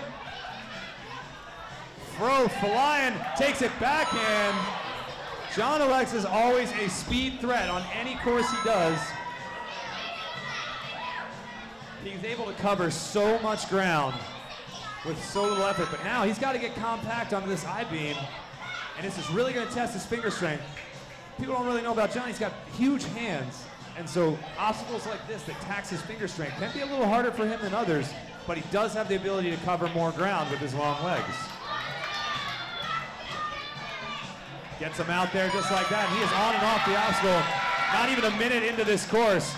He's just going to step right over this juicer. Now hanging it out on Ragnarok, having a great time. Decides to take a beat here, line up the dismount. Now, can he surf this Astro Glider? Oh, no! He was a full 21 seconds ahead of Yancy Quezada's pace. Damn, dude. Sorry about that. The Astro Glider claims another victim. All right, next up, Ryan Scott, step into the course. Looking to make a name for himself out here. Ryan, do you understand the course? You ready? Let's do it.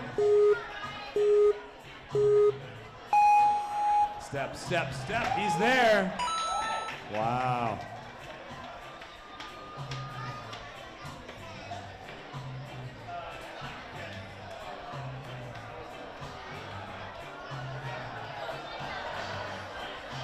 Ryan getting hung up on the TIE Fighter, Trying to find the angle here. Now, we have seen a competitor get off this obstacle this way. Earlier in the day, they were able to find the angle, and then that competitor ultimately ended up qualifying for National Ninja League Finals. He's just got to find a way to reach out to that platform. It's right there. He's so close. He's so close.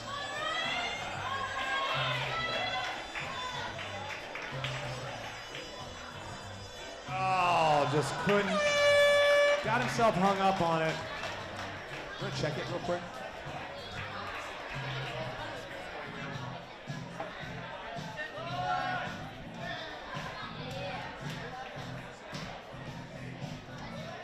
Oh my God. Eli Chevalier, ladies and gentlemen. I love it.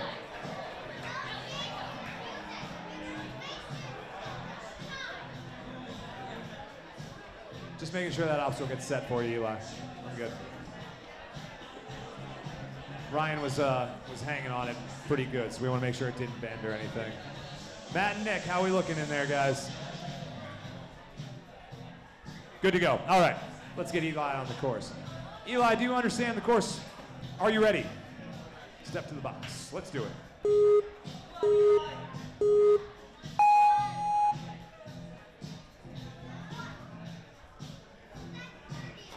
Oh, saves it!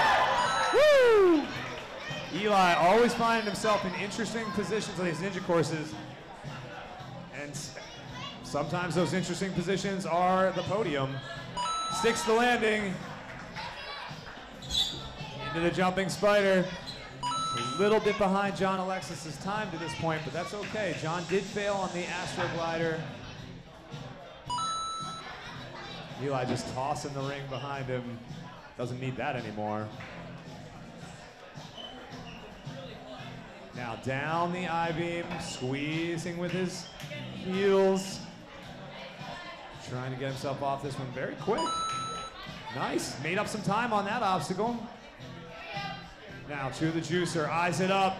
Big step and flops to the top. Looking calm on the Ragnarok, just hanging out, trying to control his breathing. Drops it to the platform. Now, the Astroglider.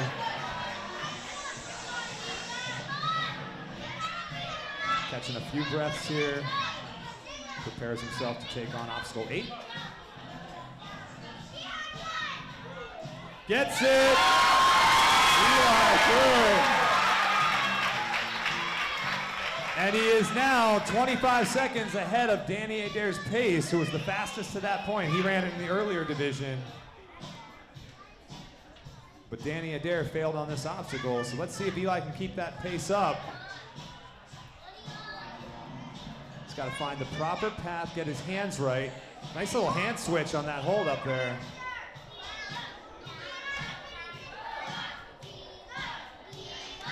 Hearing the chants from the crowd. Gets himself to the Cirque du Soleil Salmon. Bar's a little crossed up, but that's okay. He just needs an angle to get up to that bar. Now, he is 44 seconds ahead of Judas Luchadero's pace. Oh, takes it down in a huge move. But that might have taken a lot out of his forearms. He's still good. A full minute ahead of Judas's pace. And Judas timed out on the devil steps. So, Eli into the battering ram. Shaking his arms out. Clearing the cobwebs now. Makes it down. Whoa, flexing it out on that battering ram. He's got to get to that platform. Trying to line it up. Judge Mike says no. Says he crossed back behind the plane of the landing platform. That's one of those ones that you'd love to give it to him, but anybody who thinks a course judge job is easy, they're welcome to have it, 'cause I'm pretty sure all of us are. We hate making those calls as much as anybody. Uh-oh. There's a familiar face on my course right now. Welcome home, son. Welcome home. Do you understand the course? You ready? Let's do it.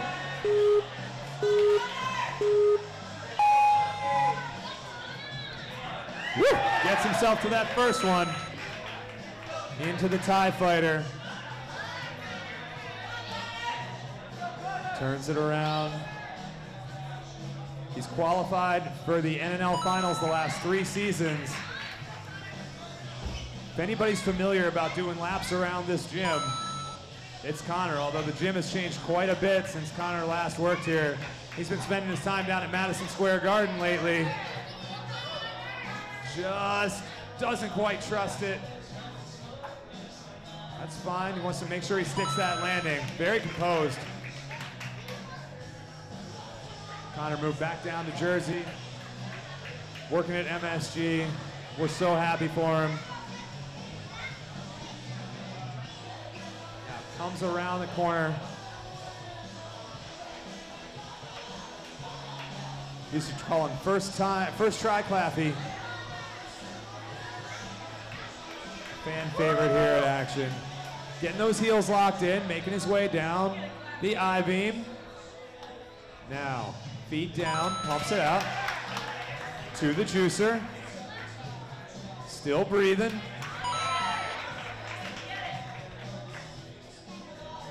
Sends it around the bend. Brings it in for a landing now into the Astro Glider. Little hike of the socks, making sure he's set. 1 foot on. Sends it. Gets it.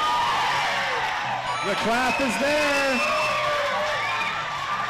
He's a little behind Eli's pace, but completion over everything. Connor's still got 3 minutes on the clock, which is a ton of time. He's a fast ninja. Let's see if he can get there. He's got hands like vice grips as he makes his way up Dante's Ascension and into the Globe Graspers. Very nicely done, driving his knees. Now up to the Cirque du Salmon. Another obstacle completed. Down to that second bar. Looks like he may try to go to that salmon ladder. Looks like that's what he's eyeing up. Reaches for it and gets it. Trying to limit the extra swings that he takes up there, but actually goes straight across. Now he's got to come down the salmon. 2, 3. Oh! Slipped a bar. Oh. Heartbreaking for Claffy. Gets a big hug from Judge Mike Ribbert. Dude, just slips a bar.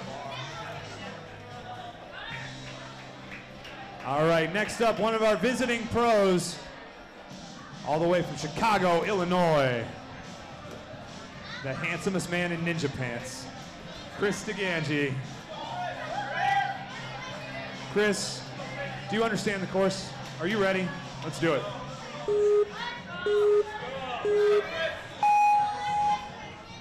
Chris taking that first line in. So composed on the course. Nerves play such a role in this first obstacle, and Chris, I'm pretty sure, doesn't have them. He is always calm and confident. Out on the go. Now this may get a little interesting for Chris. He's going to try to figure this out.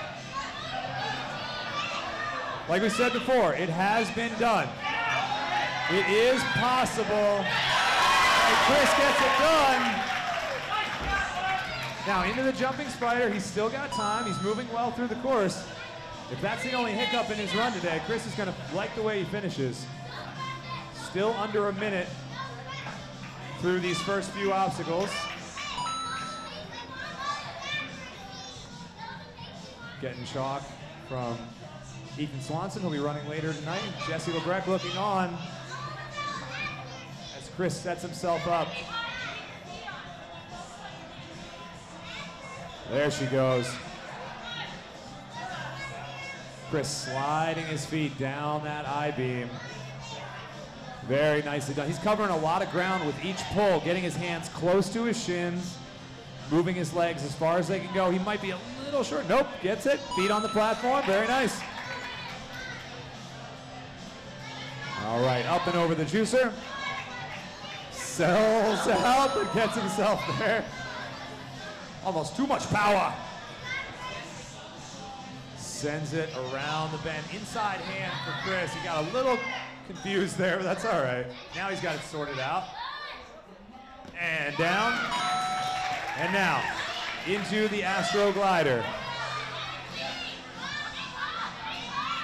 Right behind it. Man. So far, Astro Glider 2, Pro Ninja 0. We'll see if anybody can crack this. Our next ninja, no stranger to new obstacles, new situations. Henry, one of the most reliable testers that the show has ever had, and not to mention competitor in his own right. He is super strong. Henry, do you understand this course? You ready? Let's do it.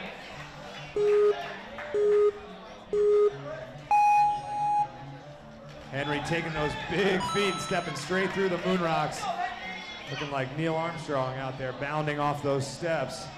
Pretty sure he does not need the 8-foot wall to get up to that TIE fighter. Keeps his legs up and gets it to the platform. Very nicely done. Now, whoop, thinks better, didn't quite like the run up. There he goes.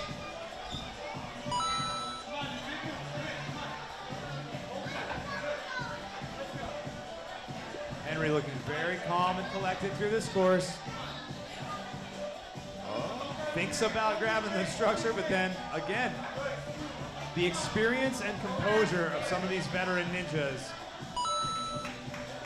It's little things like that that can end a day quickly for a less experienced competitor, but these guys have been in these situations before. They understand how to manage themselves in the course, what the rules are.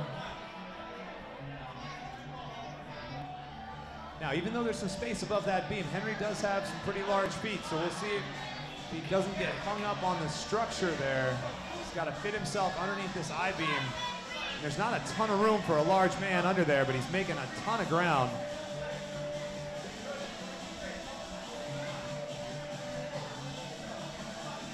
Reaches those long legs out.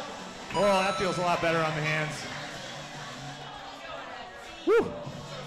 Now, to the juicer. Got to get up and over. Henry, a basketball coach, he knows about that layup stroke. Driving the knee up. Planning his route out. Takes it around the bend. Little hesitation, wants to get his momentum right. There he goes. Now on to the next one. Very nice. Uh-oh. No, these might be okay. There he goes. Woo. Okay. To the Astro Glider.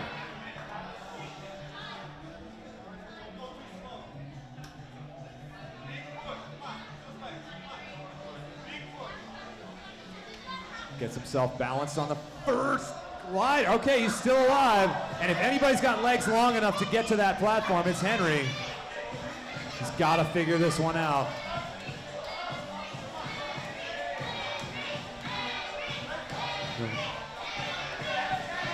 Oh, tries to get low, but then thinks better of it.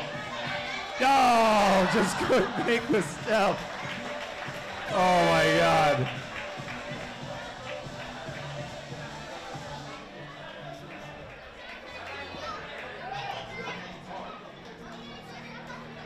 Great job, Henry.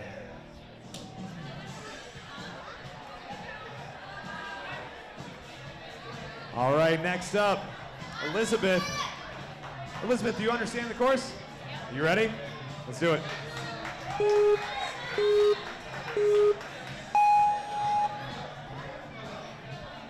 Elizabeth stepping through those moon rocks. Very nicely done. Trying to get her legs to calm down as she makes it through, and hands up. Good top out of that wall. Watch how she flipped her elbows up, got herself immediately into a press position. The Action Crew dance party that is multiplying in the TIE Fighter room. Elizabeth may want to, there she goes, up onto that 8-foot warp wall to get herself squared away on this obstacle. Got to keep that momentum up as she paints it down. Oh, that was the one. Oh boy, now she's got herself in that position where she's got to figure out how to get off this obstacle. Trying her darndest to reach out there and get it.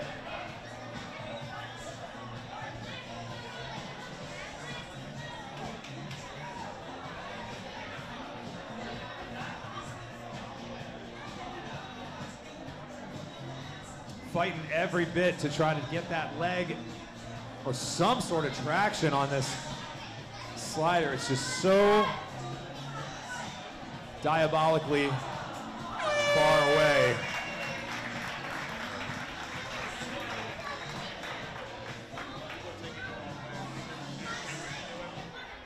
Gotcha.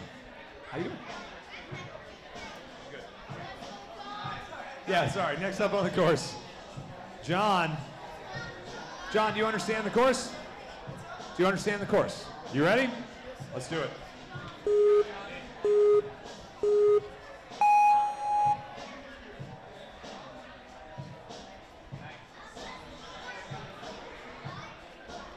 John on and off those moon rocks very quickly.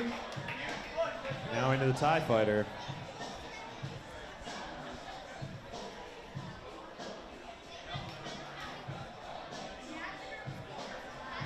Dude, it's hilarious. I absolutely love what those guys are doing in there right now. John's got it nailed. First try is that throw. Like we said, this course will reward bravery and having confidence in your throws and in your abilities.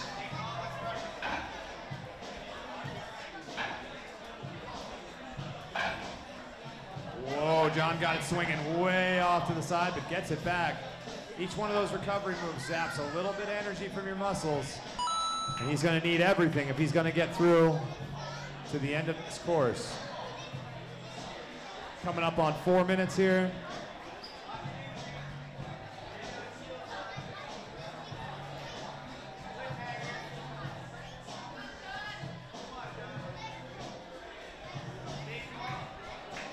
Very quick down that I-beam. He's finally got himself in position. Wow, that might have been the fastest down that I-beam we've seen since John Alexis. He's going to take a little extra chalk here from Lucas as he heads up into Ragnarok.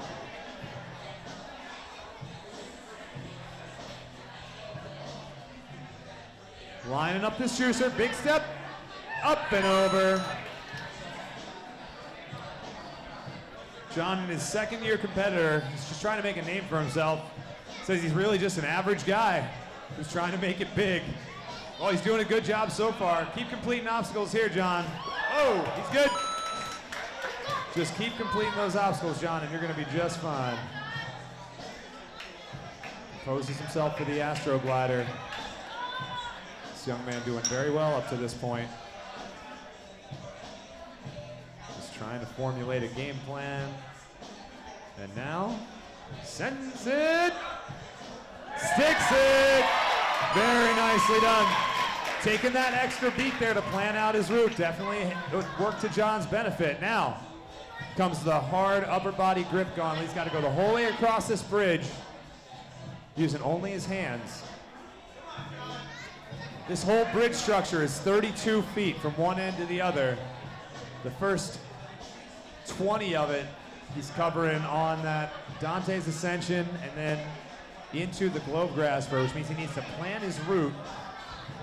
Now he's trying to figure out where he can put his hands. Gonna go for, there it is. Well done. Now he's got himself back in a position to get down the bridge, just clamping down on those Grove. Oh, man. Woo! Excellent fall out of John Emery. That's exactly how you do it. Okay. Next up. Yep.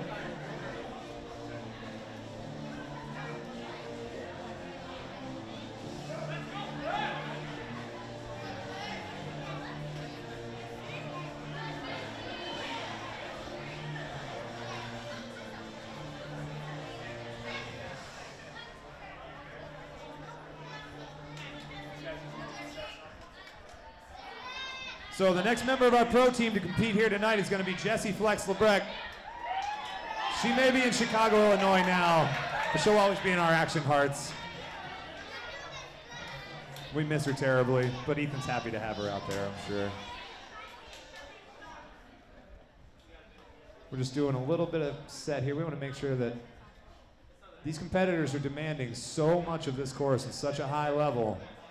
The competition is high. We want to make sure everybody gets equal opportunity. All right, we're good. Now, cue up that White Immersion by Post Malone. Awesome. Flex, do you understand the course? You ready? Let's do it.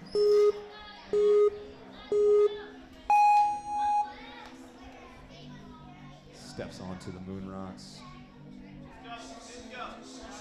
Very nice, up and over. She's got fans in the crowd holding up those Flex Lebrecht shirts. You love to see that. All right, as she pushes off the wall, very, very smart. Keeps her abs tight, and quite get that slider the way she wanted to, but very smart, very, very smart what she's doing right here. Very smart, very smart. There she goes. That is a ninja veteran, ladies and gentlemen, just figuring something out on the fly, not wasting any time. Found herself in an inadvantageous position and then managed to come right back. Hearing it from the crowd, they love to see stuff like that. All right, for females, she's a little faster, ahead of the pace to this point. We know she's got flex power for days. Gets those legs underneath. Now onto the I-beam cross. Very fast down the I-beam cross. Good Lord. That may be one of the fastest I-beam traverses we've seen all night.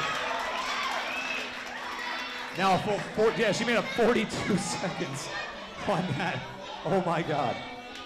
Up over that, yes or no.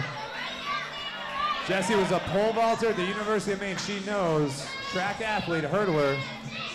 She knows how to drive those legs. There she goes. There's no denying it. There we go. As Jessie makes her way around the bend. Next grab, just a little hung up there, gets her momentum back. And down. There she is. Now, Astro Glider coming. Can Jessie solve this problem that's been taking out Ninja Pros all night? She's on top of it. No! Just a toe touch. She just needed to trust that front foot. All right. Astro Glider 3. Pro Ninjas nothing. But we have another A&W veteran and professional ninja, also one heck of a surgeon. Alexei Matusik, step into the court.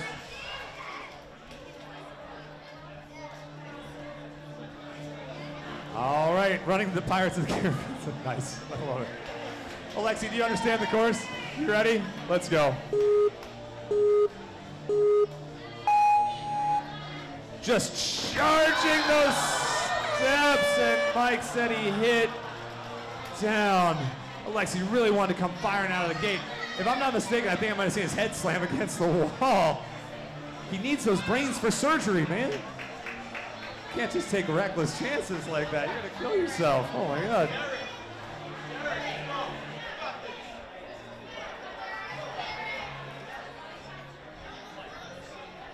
All right, the Ninja Veteran Pros continue.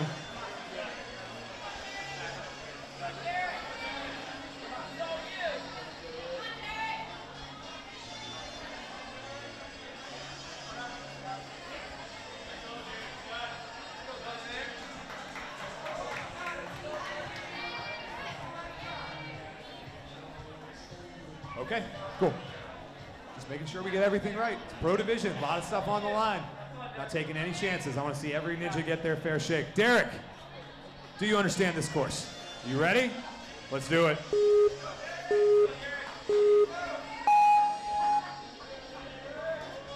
Very quickly, Derek threw the first one. They call him the Bug Man. He competed on season 9 of A&W and made it in the city finals as a rookie. competed in the NNL World Finals this past season and finished 9th. Not hard to see why. Derek's been training down in Connecticut since he was very young.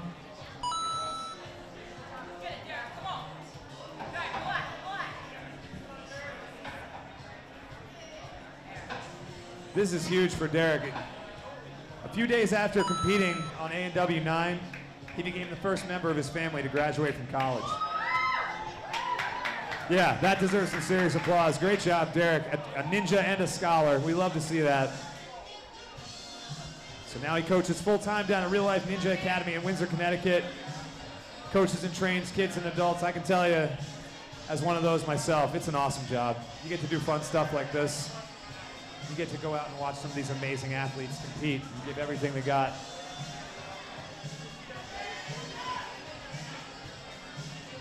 He's got to get those feet out there.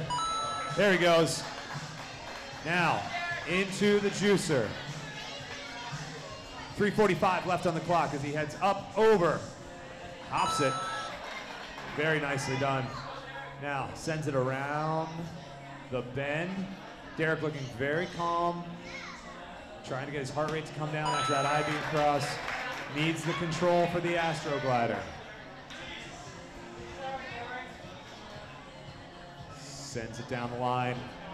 Jumps it, sticks it, and he's there. Very simple obstacle, but not always all it's cracked up to be. Now, up he goes. All hands from this point on. Derek really wasting no time. A little bit behind Eli's pace, but he's looking very strong through this obstacle. Must be the, oh, no, all right, recomposes himself. Gotta find that last hold. He's gotta get his hips in line. Find the right angle. It's there for him. There he goes. To the Cirque du Salmon. Gonna rest his legs up there. That is completely legal. We discussed that during rules, that if ninjas feel like they need to take a little rest, they're welcome to do so on that bar. The Cirque du Salmon coming up next. Drops it down a little crossed up, but then fixes it. Now he's got a big up pull to that salmon ladder bar. Big up start. Whoop. Doesn't quite throw it. Now he's there. All these extra swings now starting to add up. Derek's got to take this bar down and get it across and just whoo, ran out of gas on that one. That's the second competitor we've seen slip.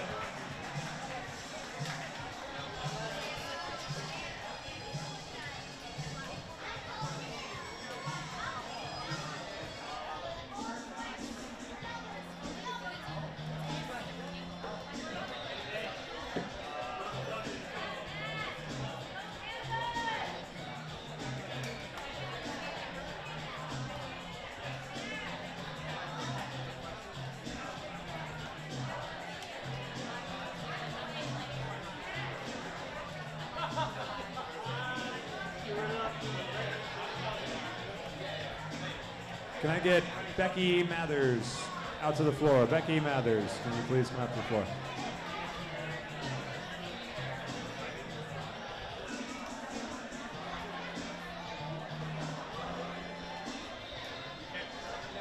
Wow.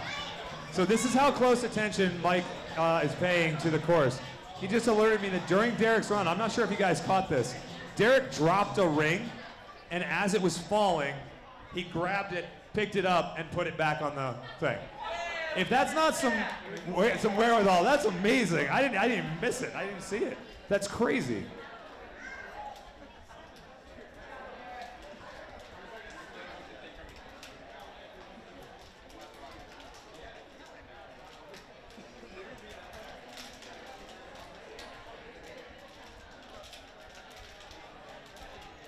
Sorry guys, just a quick check of the rules. I want to make sure that I've had a request from some of our ninjas. I want to make sure that it is within the rules for us to do that. Okay. Actually, I'm going to have Noah check it for me. There we go. All right, well, we get our next competitor loaded up here. John Alexis Sr. You will not find a finer lock-off or a finer set of abdominals on a man his age. This gentleman is ready to compete. Senior, are you ready to do this course? Can you step into the box for me? All right. Here we go.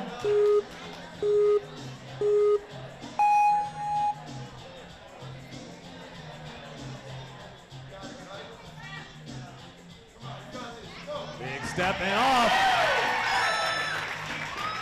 I mean, the sheer musculature of this man as the action team lifts weights in the room. He's got a lock off for days. Sends it straight down the line. Excellent down the TIE fighter. Good technique. Senior competed on, oh no! Just couldn't quite get that jumping spider.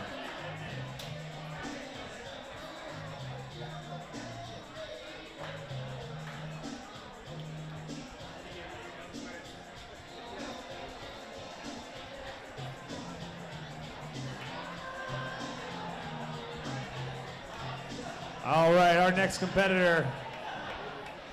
First year competing in the NNL out of Strive Ninja Fitness in Franklin. Matt, do you understand the course? You ready? Let's do it.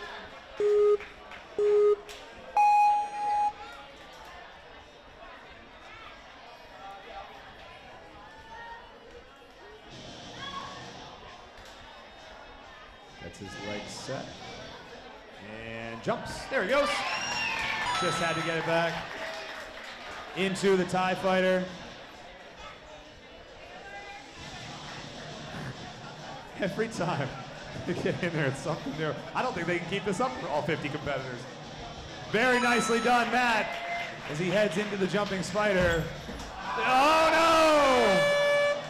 no! A second competitor in a row down on the jumping spider. You guys have invisible course gophers or something on there that are just jumping up and biting their ankles. Wow. Good try, Matt, good try. All right, next up, Tyler Dipple. Tyler, do you understand the course? Let's do it.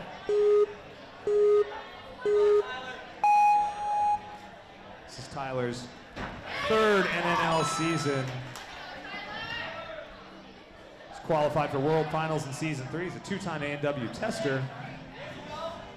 And he's a software engineer at ESPN. Very nicely done, Tyler, as he heads up into the peg graspers.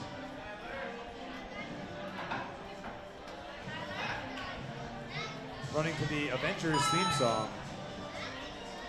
That's super fanboy style. I love it. I'm a big Avengers guy. If you haven't seen Infinity War yet, you're missing something. That movie's amazing. Gets his hands down on the rail of the I-beam cross. And now across. Taking those little steps, got to squeeze it with his heels.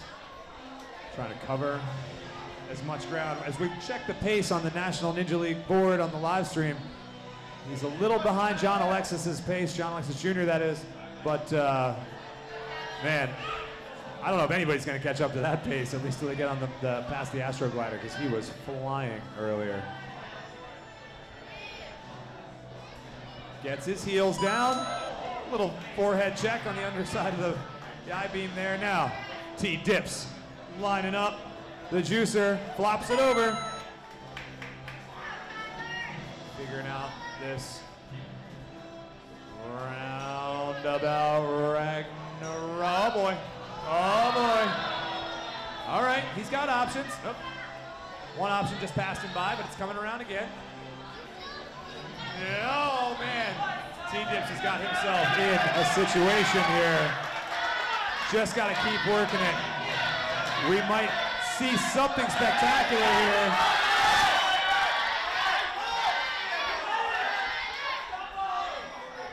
He's got to get up to another bar, or at least find some momentum. He's got to keep working. He's just got to keep working. It's going to come to him, but it's not going to come without hard work. It's just not going to come without that hard work. He's got to get there. Got to dig deep. find that drive, refuse to quit, keep his body moving.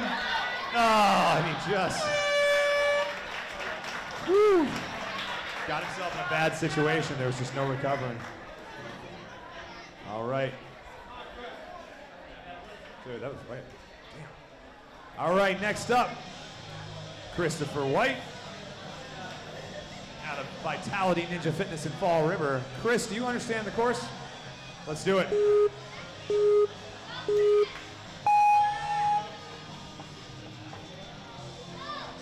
Chris and, oh no! Just a little outside of the foot slip on that final moon rock is what took him down.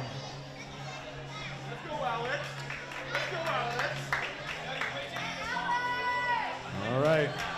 Next up is Taylor, actually on my list. Oh no, Alex, all right. I've got a different list.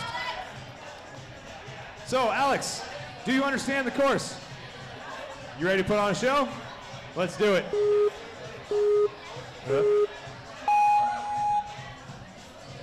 So, as Alex makes his way through this first obstacle, Alex started hanging around open gyms here, I don't know, a couple months ago, I guess, so we decided we'd keep him. He's entertaining. He's always jumping, flying, throwing huge moves. And you can see right there, he loves to move quickly through the course. Uh-oh. At this point, he's either got to jump that ring or he has to get to the landing platform. This is a big ass. Oh. Aim small, miss small. That time he aimed big. Okay.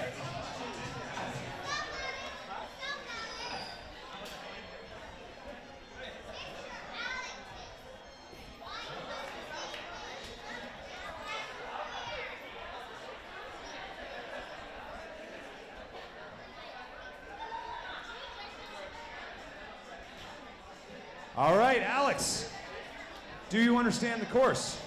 Are you ready? Let's do it.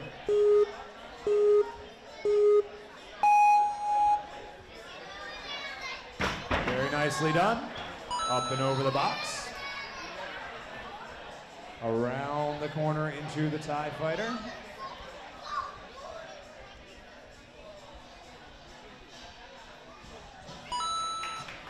Comes down into the jumping spider. Sticks it into the chute.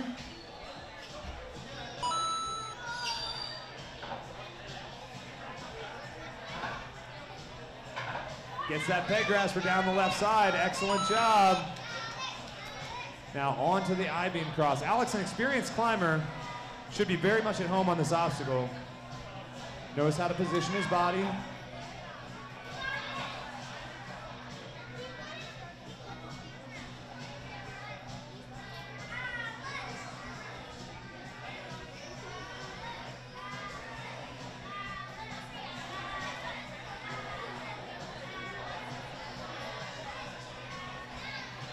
Very nicely done.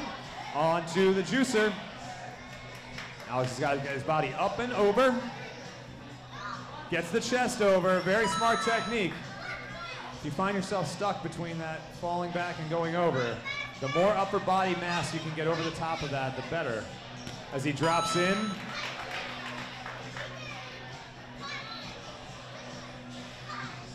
Gets his feet square. Oh, just slips a knee to the back. The Astroglider claims another victim. It's happened to a lot of guys. All right. Next up on the course, another veteran A&W competitor, well, at least for one season. Christian, do you understand the course? You ready? Let's do it.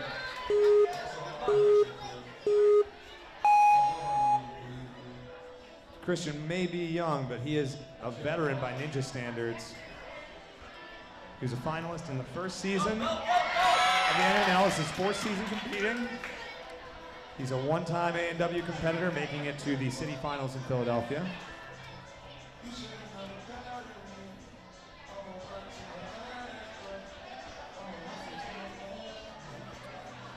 He's a junior at Sav Virginia University in Newport. And just biffed the trampoline.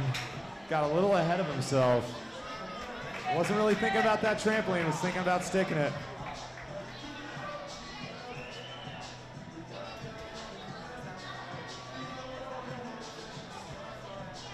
Page 3. We're to page 3 of competitors. Whew. Okay. Next up, Andy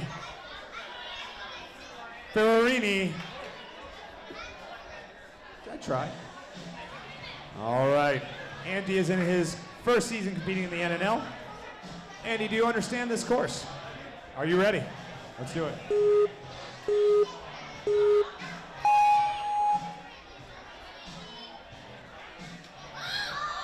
Oh, no. Just got his feet out in front of him and then couldn't find them underneath. All right, next to the course. This season's last man standing.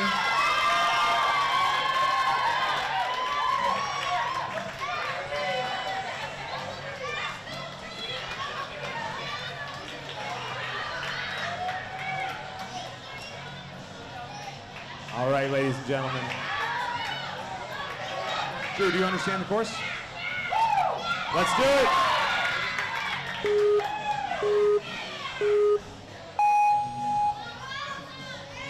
Big steps. Up and over. Now, quickly going backwards into the TIE fighter. Jumping spider. Drew very fast up to this point. Known for speed, likes to go fast. Gets himself on and off obstacles quickly. You'll be hard pressed to find a ninja who understands obstacles better than Drew. And just like that, Drew unlocking a new way of doing that obstacle. He is 6 seconds ahead of John Alexis's pace. Now 7 seconds ahead of John Alexis's pace. He's been watching this obstacle all weekend. And down. Sends the Astro Glider, sticks the landing. Now, we know Drew has an incredible gas tank for upper body obstacles. It's just going to come down to, can he execute?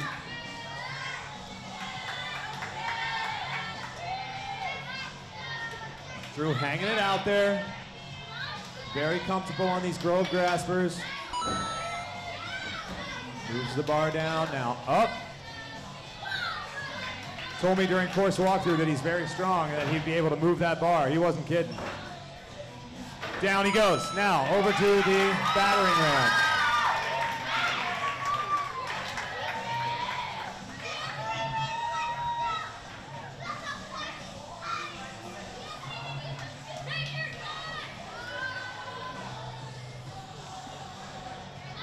Drew lining up this battering ram, wants to make sure he sticks it.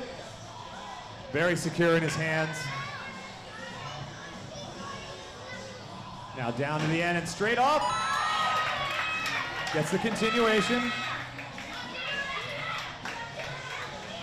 Drew so very rarely out of control. Always knows where he is in space. And now he's done himself a favor by getting to this point of the course so quickly. He can take a little bit of time, eye up this obstacle. Fairly confident that there are very few other ninjas in this wave that are going to be able to get to this point with this pace. So he's chasing a completion. Wants to give his arms a little bit of time to rest. Now he engages the obstacle. Using those peg graspers. Brings himself down the flat face wall.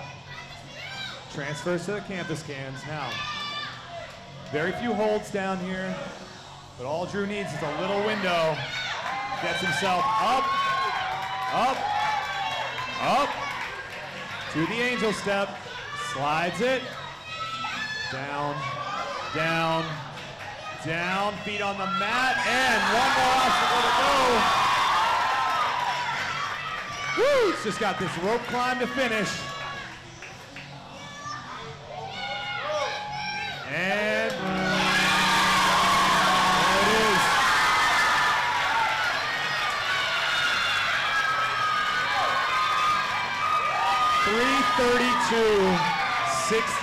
.332.69.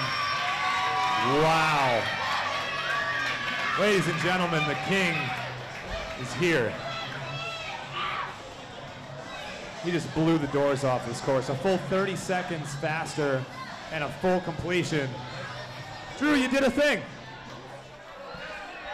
That was great. Good job.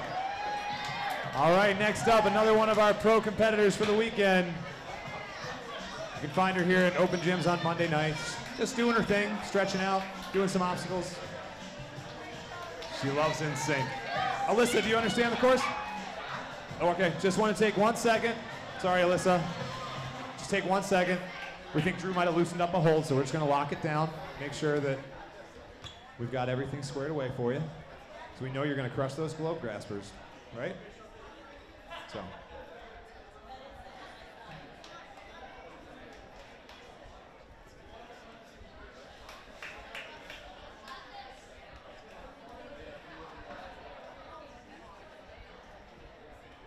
As we head into our last little bit here, I'm on my 3rd page of competitors out of 4.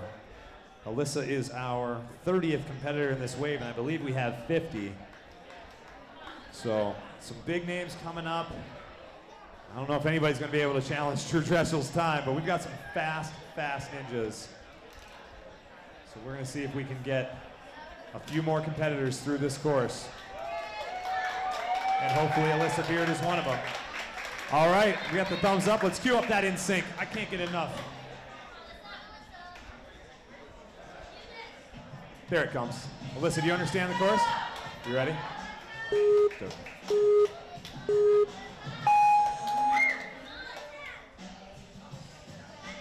Takes a big step out to that second one. Looking very composed.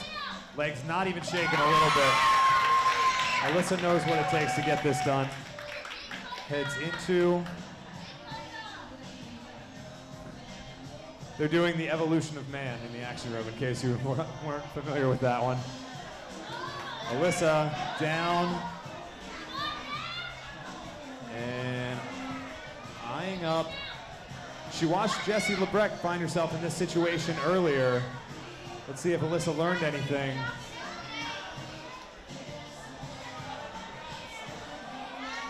Now she's lining it up, trying to find that good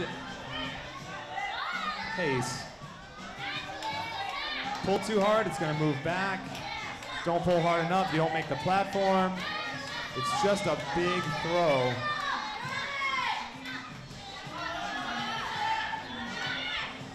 Oh, Alyssa just didn't have it in the bag today. Couldn't quite get it done.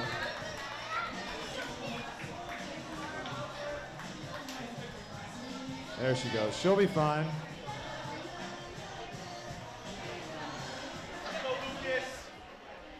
All right, next up, somebody who made a huge splash this season on ANW.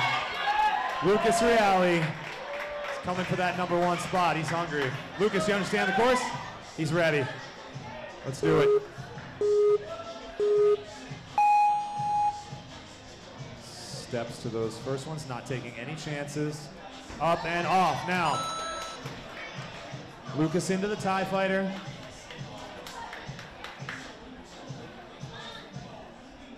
Sends it off the wall, down the line, keeps his hips active. There he goes. On and off, and into the jumping spider. Very smoothly. Going down that left side, hand over hand, he can cover a lot more ground that way, reduces the amount of time he spends on the obstacle. Now taking no hesitation getting into the I-beam cross. Using the Drew Dressel technique that he just unlocked a few runs ago. Lucas turning himself around, he can cover a lot more ground a lot faster. Now he's off. Still a bit behind Drew Dressel's pace, but very, very fast. Over the juicer, around the bend he goes. Covering that ground, very fast through that obstacle. Lucas just made up a little bit of time on Dreschel. Now, needs this Astro Glider to stick his day. And now he is into the back half of the course, where Lucas is going to be very at home on these holds.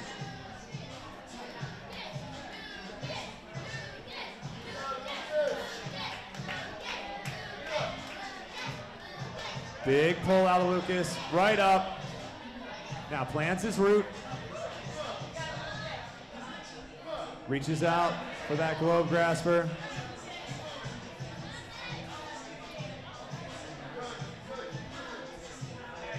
Very nicely done. Globe grasper, one at a time. Now up to the Cirque du Soleil.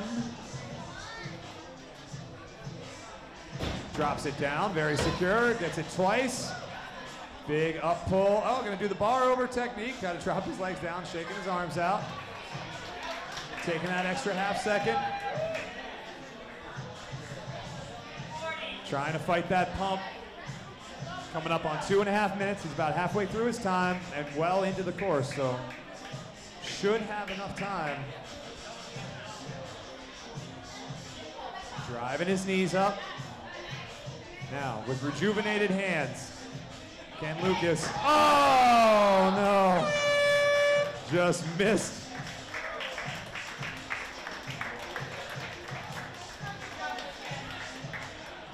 Okay.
All right, next up on the course, trying to find his way to that buzzer, John Uga? Uga. Gotcha, you got it. John, do you understand the course? You ready? Let's do it.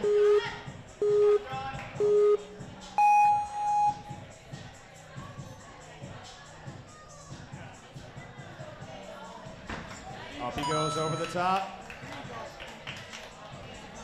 This is his first year competing in the NNL. He also competed for the first time in A&W last season in Philadelphia. Sends himself down the TIE Fighter, but did not time out his hips. And so again, finds himself in this tough situation that can be solved. But he does have to find a way to coordinate himself. There he goes. Now he's got it figured out. Ninja think. It's a real thing. Well done.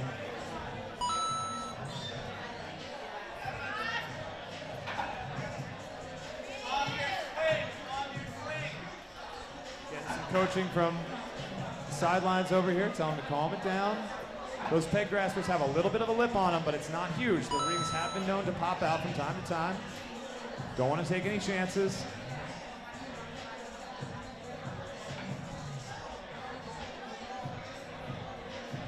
Got himself up onto the I-beam and now down to the bottom. Slides it.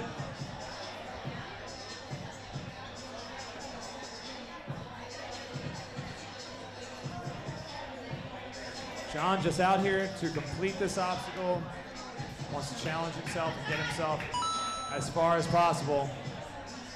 A little more than 3 minutes on the clock as he makes his way towards the juicer. Sucking a little bit of wind, almost 2 minutes on the course at this point. He's been working hard for all of it.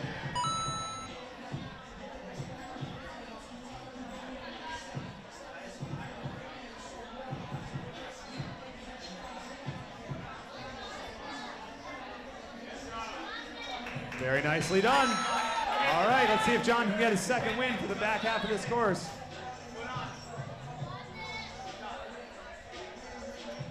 Rides it, gets his bearings, jumps.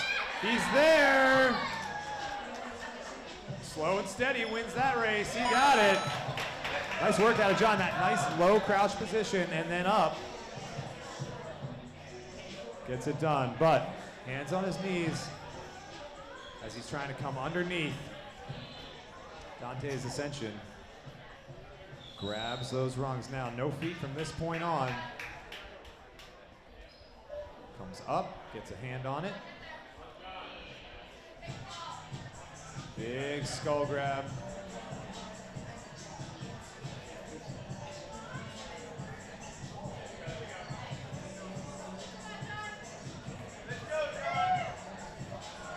Oh, John down on those glove graspers.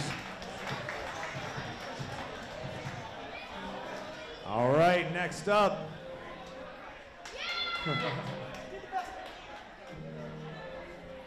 A&W veteran and master trainer and Instagram poster, Chris Poirier-Kim. Chris, do you understand the course? Are you ready? Let's go.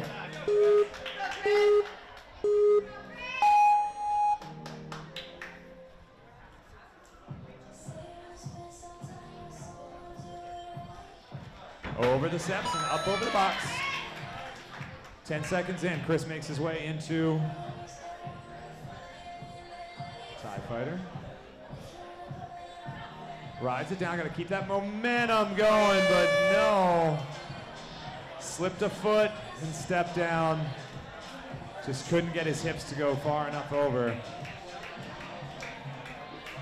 All right, on to our next competitor.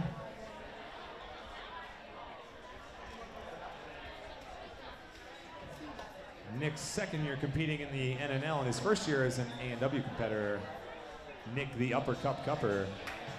Nick, do you understand the course? You ready? Let's do it.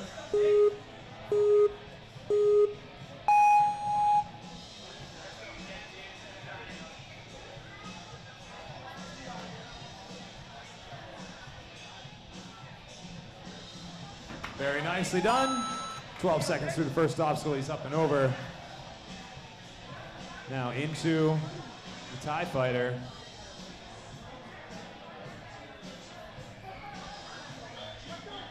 Oh, he didn't go on the first one. Now he's got himself in that position again. But figuring it out quickly, that little turn gets you some friction on that obstacle and you're able to dismount.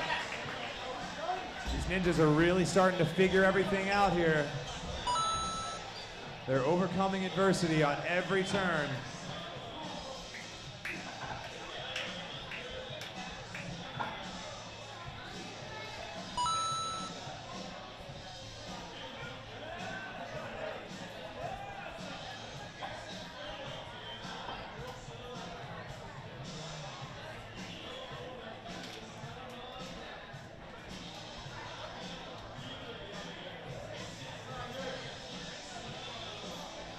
Nick down on the first yawn. There it goes.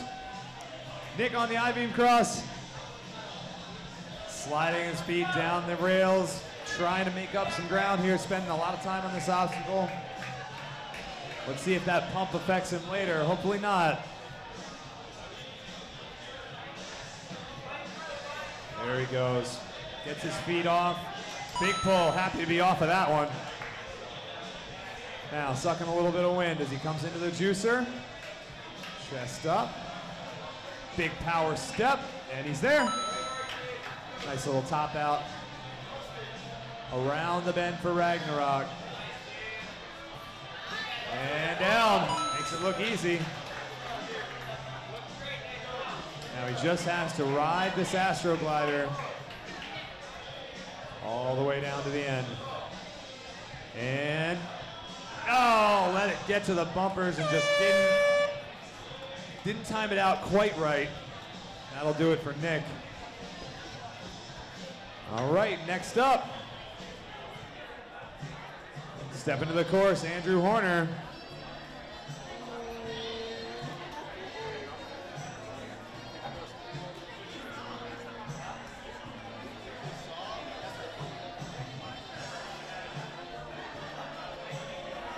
All right.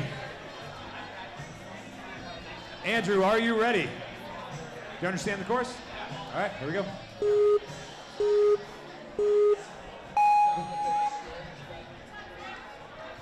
Andrew on and off those moon rocks very quickly.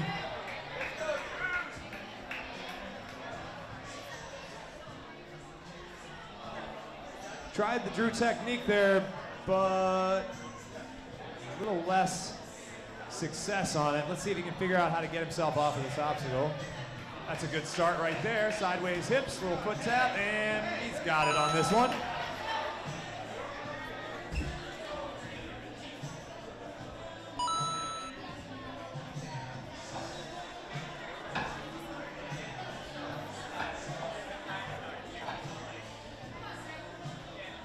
There he goes.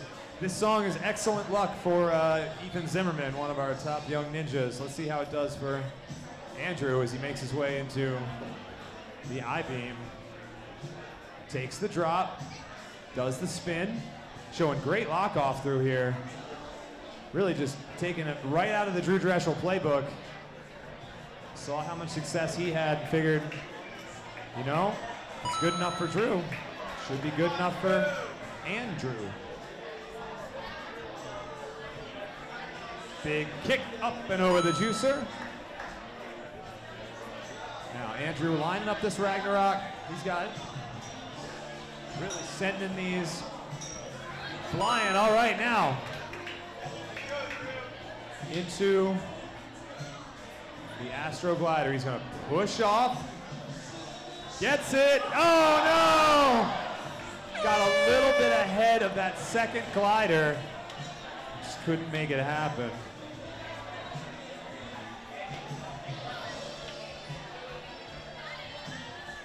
Next up. Whew. George Michael was putting me to sleep there for a second. It definitely wasn't Drew's run. That was George Michael. All right, Tyler. Do you understand the course? You ready? Let's do it.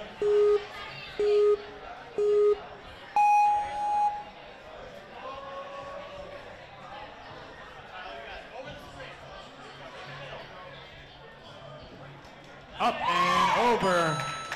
Great success on those moon rocks this time through. These competitors definitely know what it takes to get through them.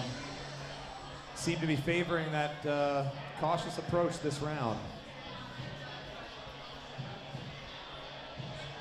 Keeps his momentum going. Nice easy dismount for Tyler.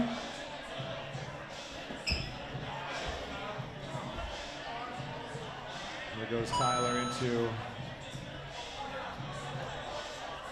the peg ball grasper ring toss. Peg grasper. Taking a very deliberate approach here. Wants to make sure that he gets to that finish platform.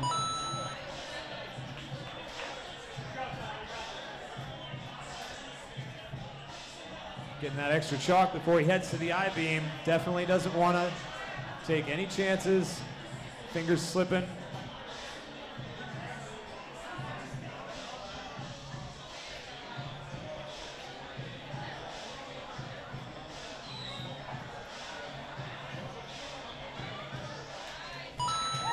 Very nicely done.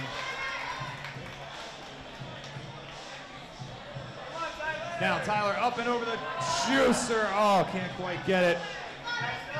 We're gonna give him 2 more tries. There he goes, gets the leg over.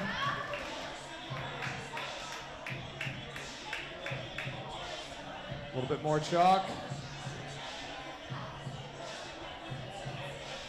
Tyler out and around and down. Very nicely done. Now let's see what Tyler can do here on the Astro Glider. Slides it down a little bit behind. Oh, man. I thought that was going to be the save of the night right there. Great try, Tyler. Good job. All right. Next up.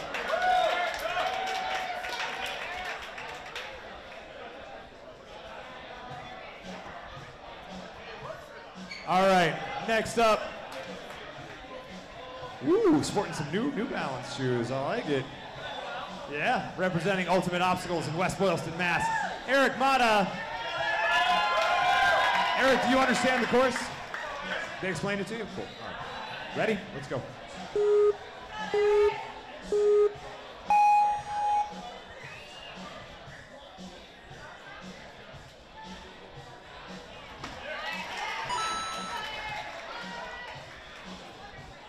All right, Eric coaches the Ultimate Obstacles Ninja team that competes in the New England Ninja Association, our kids league up here, 7 gyms in and around the Boston area where our kids compete at our various gyms. He's got a real strong team over there. A couple of his team members did very well today. Ali Murto took top honors in the female young adults. Sophia LaValle represented well. Lots of great ninjas today. Now, Eric electing for that, we're just gonna call that the Drechsel technique. Wow, look at him like a spider crab. Slide down that I-beam. Wow, very, very fast. I'll tell you what, he's looking pretty casual, but he's got a fast time going on right now. I don't know when Eric finds time to train, like coaching all of his ninja kids. Whatever his secret is, I gotta figure it out. He's trying to keep up with his 2 young boys. Run a business, do ninja. He's an amazing OCR athlete and such a confident. He's found the fountain to youth. This clean living and exercise is doing well for Eric Mata. Now as he heads into Dante's Ascension.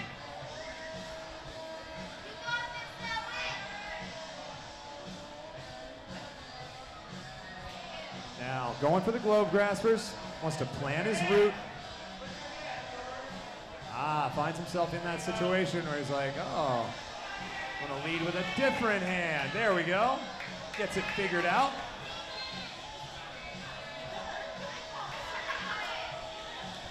Driving those knees, keeping his hips going. We say all the time, climbing is a full body activity. It's not just about your arms. It's about your core, your hips, your legs, everything working together.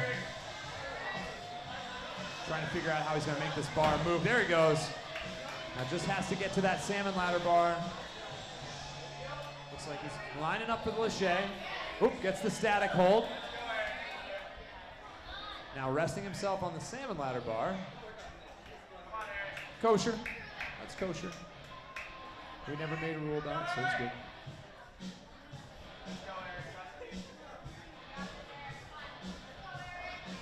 Looking like a gibbon monkey, just hanging up there.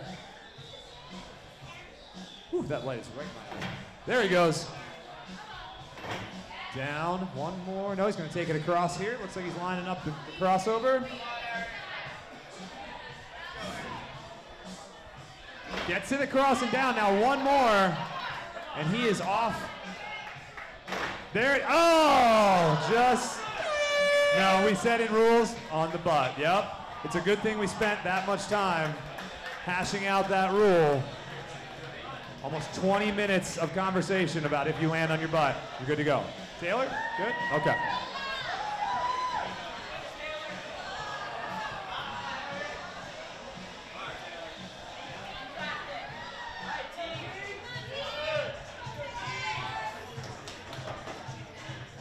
Okay, so right before Taylor's run, just a quick pause for battery changes and cameras, and got to get those batteries changed out. Got to make sure these holds are still squared away.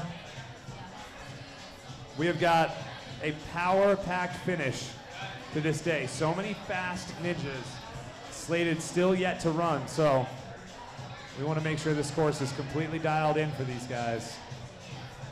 There's a look at our leaderboard. Only one finisher in this adult division right now, and it's Drew Dreschel with a blistering fast time, 3:32. Judah's still holding strong there in that first division in second place. Eli taking in third, and then Lucas Reale in fourth. Eric put himself in fifth place with that run, 2:10 down to the bottom of the salmon ladder. As we look at the rest, and then our female leaderboard, Jesse, Danielle, Alyssa, Elizabeth, but we still have some very strong females yet to run tonight. I think that board is going to get shaken up a little bit here. Good to go all around. Okay.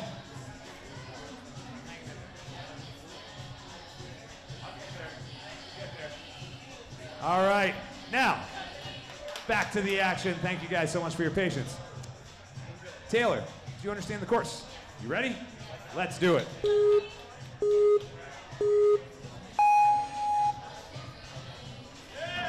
Whoa! Had her hands on the side of the box, just couldn't save it to the top. This was Taylor's first NNL competition. So you already qualified for nationals. So being the obstacle queen of New England, she's already qualified and good to go. So doesn't lose a spot there. All right, next up, Nikki Perella. Find her on my sheet. There she goes. Love the music. It's a great song. Nikki, do you understand the course? You good to go? All right, let's do it.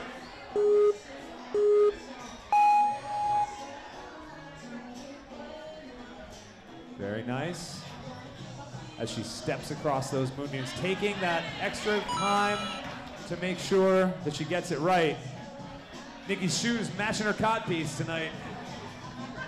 She's got great style on the course as she makes her way up on top of the box. Wants to get that little extra height there.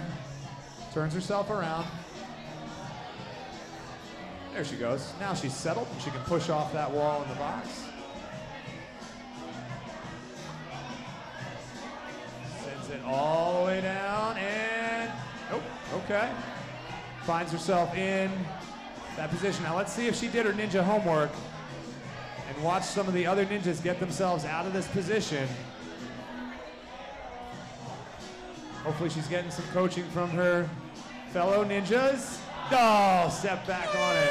She was sort of flirting with the solve to that particular situation, but couldn't quite figure it out. All right.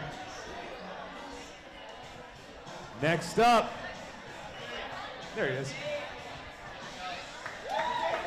The king of the walk-on line and hometown favorite, Dave Kavanaugh. Dave, do you understand the course? You ready? Let's do it. Dave taking that cautious approach through these moonstones. Doesn't want to take any chances. He knows he's got the chops to really turn it on the back half of this course. Lines up that TIE fighter. Sticks the landing. Up into the jumping spider.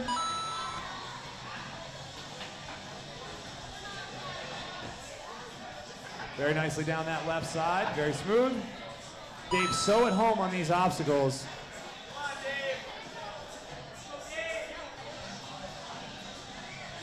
Dave is a co-owner of TA Fitness down in Weymouth, Mass, where they have a super strong ninja team. A lot of their kids competed this weekend. Lucas Reale, also a full-time training partner with him down there. These guys both had a great season on the show. Season 2, or Stage 2 competitors. Dave built some of the most unique obstacles you're going to find. A great gym down there, really creative stuff.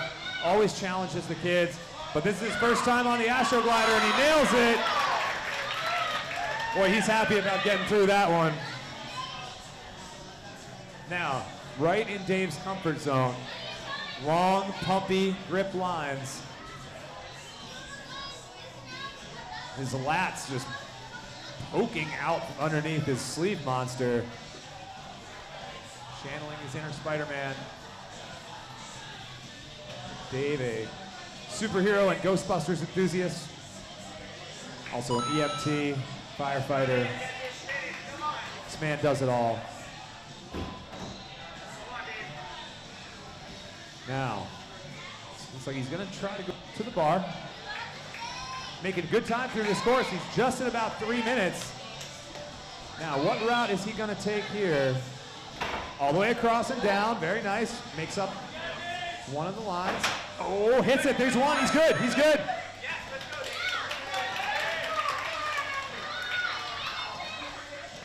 Looked at me like, dude, really? Yeah. Don't look at me, look at the course judge. You're good. Pops up to that peg, or the battering ram. Wow, quick transition. Didn't quite get his hips lined up, so he'll have to set up for the transition. And down to that landing platform. Now, Drew took a lot of time at this obstacle, and Dave is 24 seconds off his pace through the battering ram, but Drew took maybe 30, 40 seconds shaking this out. So if Dave wants to make up time on him, he knows he has to go, but he also doesn't want to pump out on this long double step line. So these are the decisions that ninjas have to make. Does he have enough in the tank? Dave very quick through obstacles like this.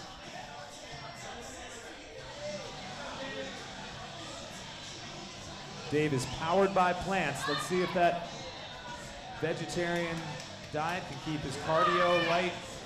Using a little toe hook there. All right. Oh, didn't have the campus can. Wow.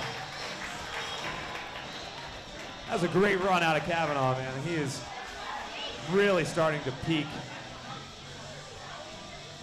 All right. Next up.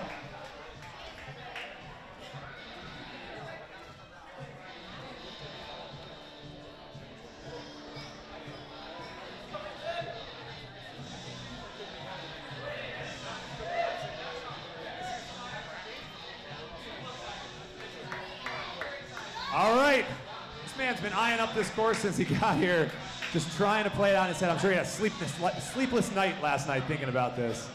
The Swan Man, Ethan Swanson, do you understand the course? You ready? Let's have some fun.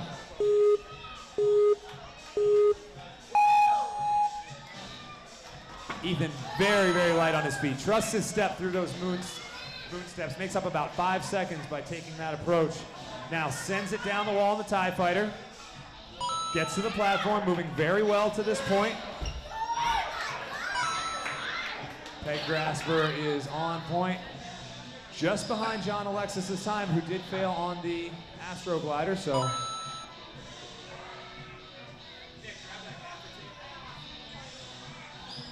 Ethan up onto the I-beam cross. Now he's electing to go feet first. He's gonna cover that ground quickly, still moving very well. Comes off the I-beam cross. 11 seconds behind Drew Dreschel's time. But Ethan, very capable of making up some time. So Ethan used to do ninja, like he still does, but he used to also, in case you didn't know. Now into the Astro Glider. Let's see what he's got for this obstacle. Ethan very coordinated, not afraid of taking risks. There he goes. Very comfortable on his feet, and that's going to put him a mere 14 seconds behind Drew Dreschel. So keep in mind that when Drew got to those devil steps, he did take some time. So got to go from behind. Oh, okay, just checking it out. Planning out his route. All right, Ethan looking very strong to this point. Let's see what he's got for upper body. Spends his time at Ultimate Ninjas in Chicago. Swinging and climbing all around that gym. You can find him on Instagram. Swinging from every rope in that place. If there's truss work, you can guarantee the Daredevil is going to be on top of it. Told me before his run that Jake completed last year and won. So he's wearing his Jake Murray shirt to channel that good vibes that Jake had put on the course last year. Now, Ethan, he's lining up the Lachey. Hits it. Gonna try to take that drop down. 1, 2, and he's home. All right. A little bit behind Drew at this point. Pretty much everybody is. He's still got 2.5 minutes on this clock. 2.5 minutes in for Ethan Swanson. Taking his time here, getting himself psyched up. He knows this is where it's gonna make or break it. Gets that pipe grass, or the battering ram. Has to make the transition over. There it is. Now just has to get the back half, set up his hips, stick the landing. And he's home.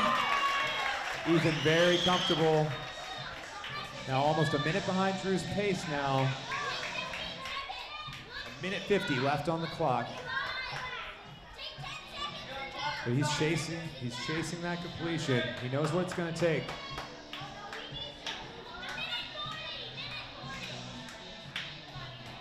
These athletes really feeling the pump at this part of the course. They've gone back and forth around this gym. Cardio, arm pump, everything throbbing. Trying to find that energy to get this done. Ethan grabs that second step, lifts his leg, and he's off. Down those peg graspers. Now he's got to take this drop down the flat face of the double step.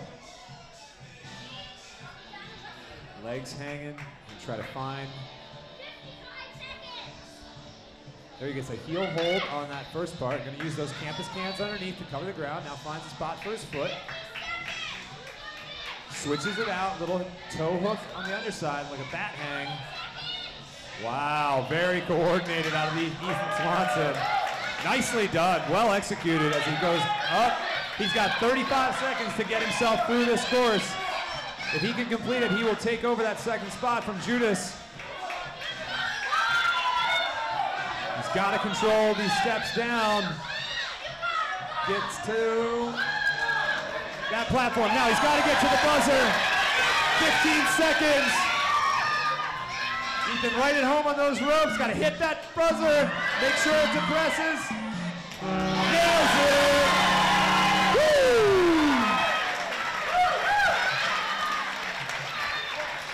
Great job out of Swanee. Wow.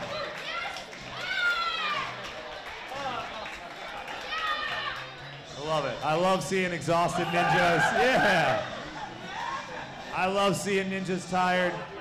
I love seeing ninjas push themselves to the limit for these obstacles. That's what it's all about. These athletes are amazing. All right. Making sure our course is set. We'll hit the Velcro down on the pad.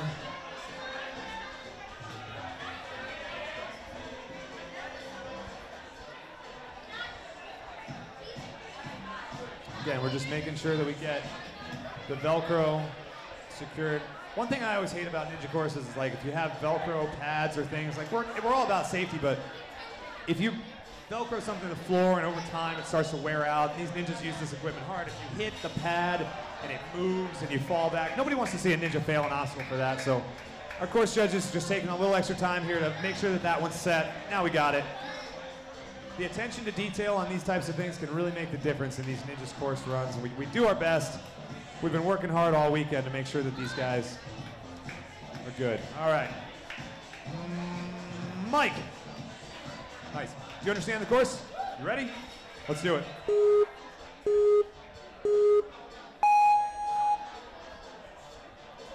This is Mike's first year competing in the NNL. He's a student at Virginia Tech. And he's living in Boston for the fall while he works at Rugged Maniac. If you're unfamiliar with them, they're an obstacle course racing company. And he gets to travel across the country setting up obstacle course races. That sounds awesome. I do the same thing here in my gym every day. As Mike heads into the jumping spider, sticks the landing.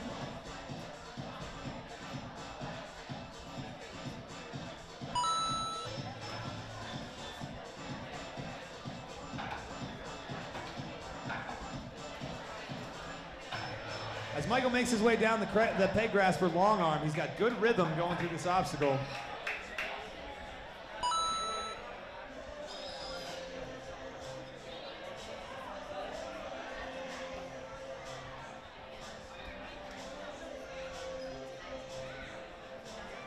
Takes the drop. He's got to get those legs on to help him out. That drop is super hard trying to do that with just your hands. And it's a ton of grip strength to try to maintain. Now he's got all his fingers on. Oh, slips a foot. For you guys watching at home, if you think this looks easy, really think about trying to use all 4 of your limbs at once in a situation that you're not used to. It's really difficult. For example, boxing. You don't think about how much you use your feet, and then you got to think about throwing your arms while somebody's punching you in the face. That's only slightly less difficult than doing that I-beam cross. The dance party continues in the office as Mike tries to make his way up and over the juicer. Can't quite get there. He's going to need a big first step. Got to power his chest up and over that juicer. You got it, Mike. Big step, drive. Gets the head over and the chest over. Excellent work. Now around the corner he goes.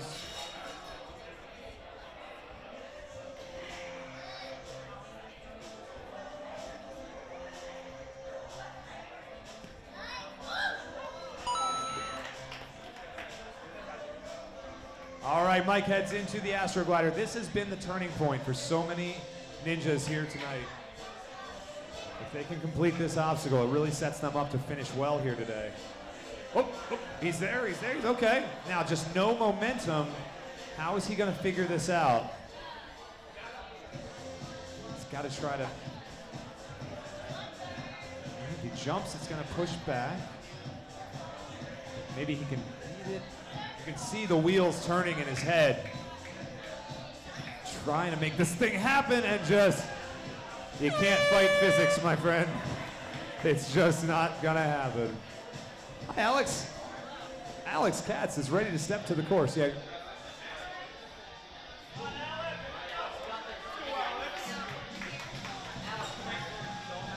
All right, next up, Alex Katz. Do you understand the course? Are you ready? Here we go.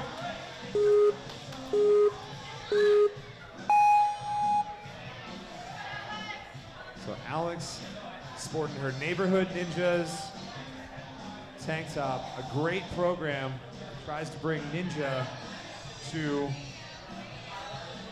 communities that are in need, kids that want to have access to obstacles. This sport's so therapeutic in so many ways. We want to make sure that we spread ninja to everybody. Alex taking a very cautious approach. She just needs to get herself set, but you can tell those legs just a little wobbly underneath her. She's got to take a deep breath and focus on what she needs to do. Whoa, spin cycle and off. Super wobbly. She just got herself in a position where her body was like, nope, don't want to do that. And sure enough, that's what happened. All right. Next up, we've got David Carroll. Dave representing that New Era Ninja Squad. Dave, do you understand the course? Yep. Are you ready? Let's do it.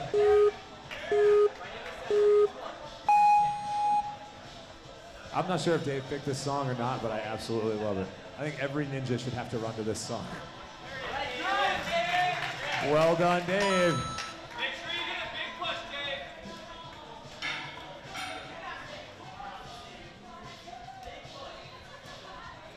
This is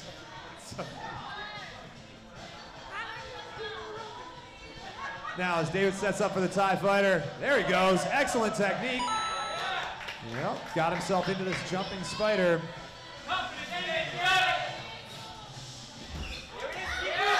Very nice. Gotta be strong and he's gotta be tough. This is like the ninja theme song.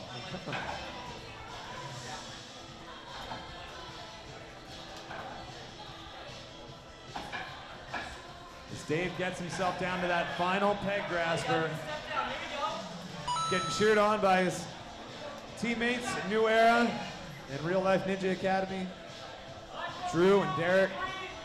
We really want to see Dave do well on this course today. Off to so good. So far, so good for Dave. You got it, Dave. Keep moving. 345. Squeeze in those heels.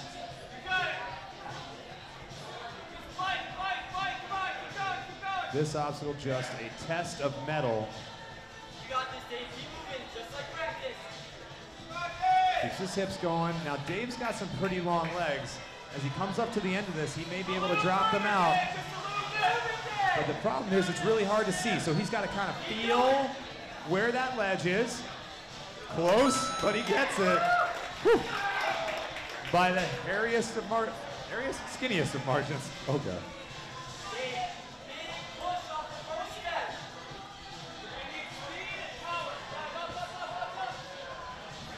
A little slow on that foot. See, he punch himself in the face. Okay. Little, here he goes. He's still got 2 more attempts, and he's got all the athleticism that he needs to get this done. He's just got to drive that leg up. There it goes. Starting to figure it out. It's all right. Come on. Stay focused.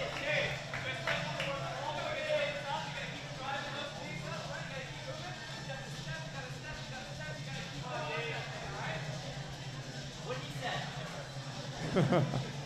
Drew and Derek giving Dave some last-minute coaching. We're going to try to get him up over this juicer. It's going to take 100%. Drive, drive, drive. Get up. Oh, no. Just couldn't quite get himself. Wow. Looks like Dave might have hit his lip a little bit on that one. Man, that was an excellent effort out of Dave. Good job, sir. All right. Next to the course, we can barely fit his whole name on the board on the NinjaWorks system. You can say right through here. Yep. JC, do you understand the course? Are you ready? Let's do it.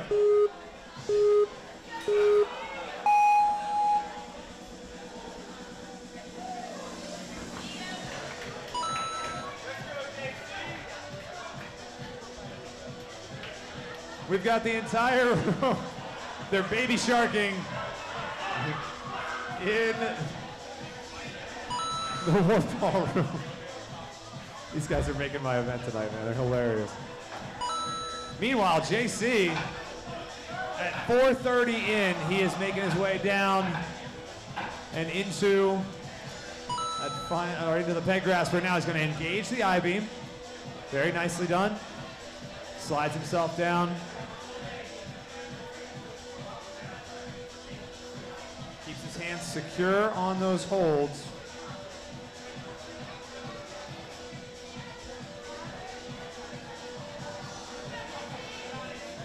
Really working hard, covering a lot of ground with each hand placement. We saw that earlier. I forget which competitor it was, but getting your hand close to your feet and staying nice and compact allows you to cover more ground with each run. There he goes. Now he's off the obstacle. Feeling a little pumped, a little bit more than when he got onto it, but JC, a very strong ninja. Let's see if he's got, oh no, a little hesitation. Just got to get his chest over the top there a little bit faster.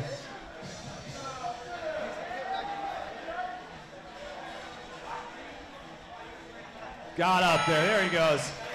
There was no way he was going to be denied that second time. Very smooth through Ragnarok. Hanging it out there. Sticks to the landing. Beast mode down on that one. All right, turning point obstacle here. JC just casually strolling into it. Big push. Sticks the, oh no! Wow, I thought he had that. He looked so confident. All right.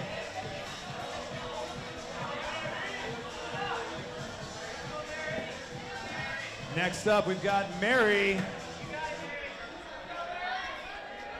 7 competitors left, including Mary. She is our 7th to last competitor. Mary, do you understand the course? Ready? Let's do it.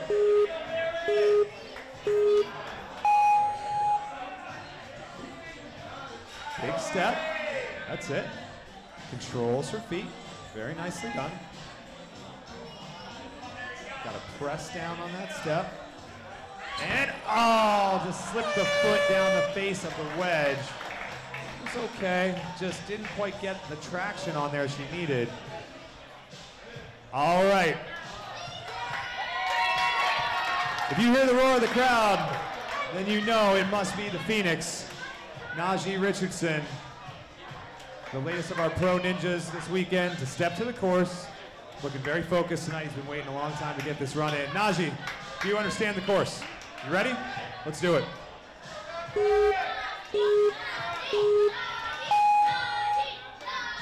Steps down in that start box. Now big, wide stance, and up and off. Najee extremely confident on his feet. He's got a ton of power. Oftentimes I have no idea where he can even generate it from. It just comes from the depths of his Phoenix soul. Wow, very nice. Very fast through the jumping spider. Going down that right side, sets his hips up for a quick dismount.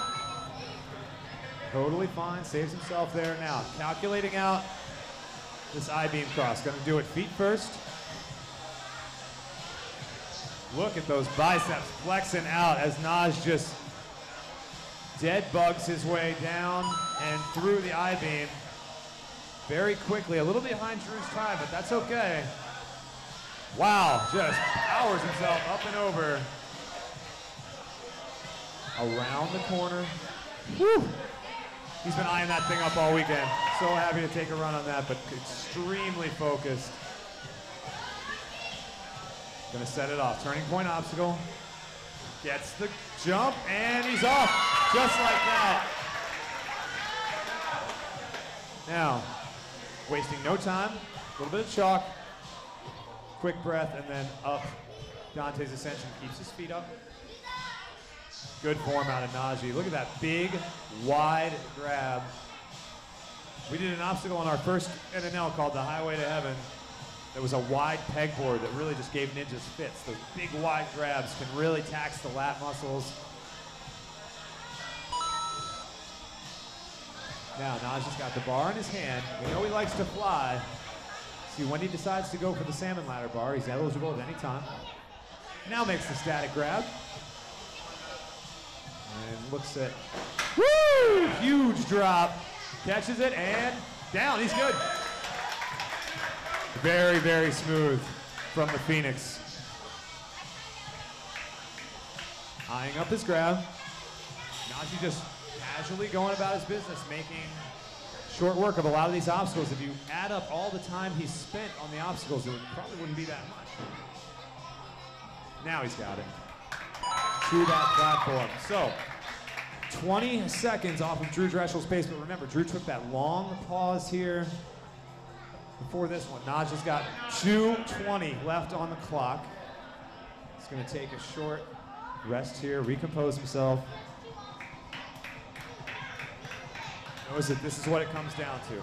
Devil steps with efficiency. Really not looking all that tired, but he's also got a great poker face.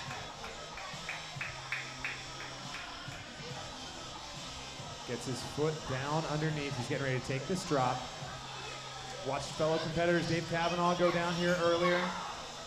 Doesn't want the same thing to happen to him. Going all arms through here. Just clamping on those campus cans.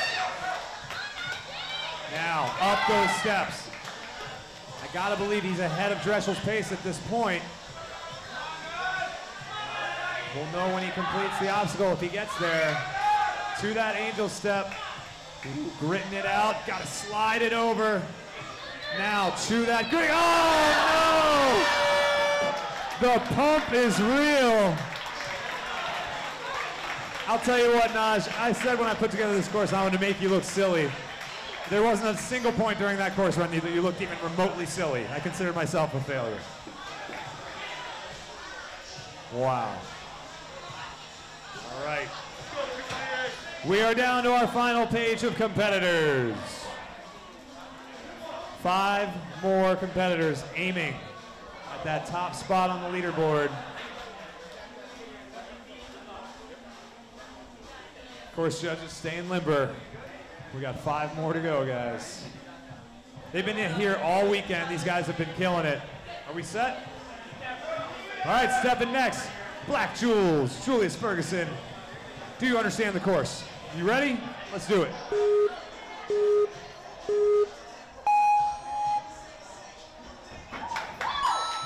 Now you got to know that you are some kind of superstar when you're running to your own music. When you're a ninja that runs to a track that you cut, featuring your own lyrics, your own music, this man's a superstar right here. I love watching Julius get out and compete. He's a two-time A&W competitor, features on Minneapolis. He's been competing in NNL every year since Season 1. And he's a coach for the team as well as beginner students down at New Era. As he makes his way onto the I-beam cross.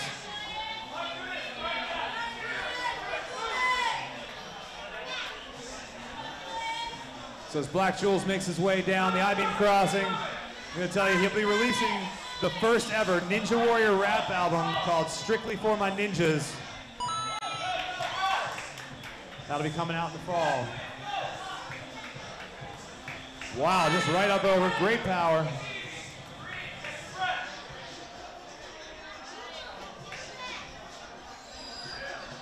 Very nicely done. Julius looking supremely confident on this course, almost stalking it.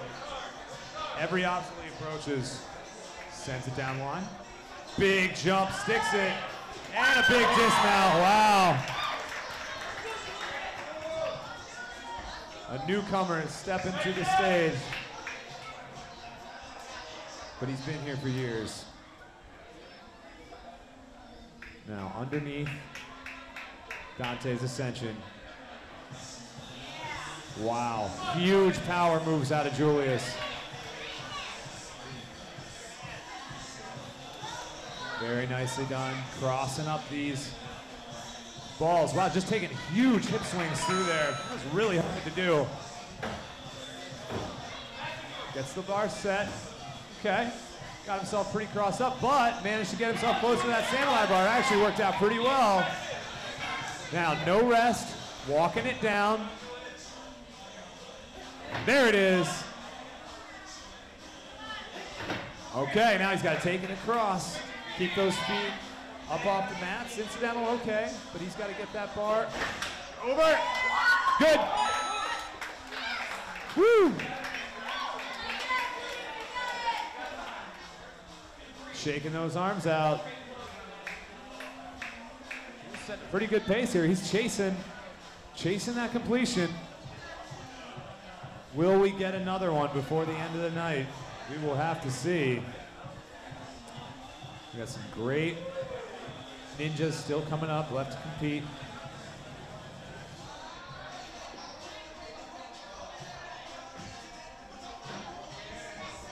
Dude, I can't get over how explosive Julius looks on this course.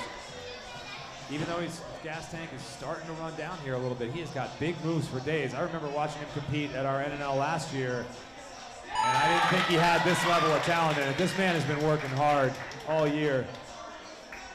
And actually, that wasn't even a year ago. That was back in January.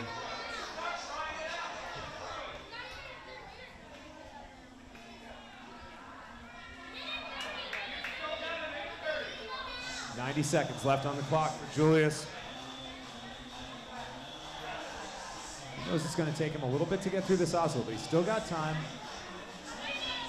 One more batch of chalk. Pumps it. Now here he goes, flying up that step. God, the explosiveness on this guy is amazing. Drops that leg down. Now he's got to get those hands underneath of the campus cans.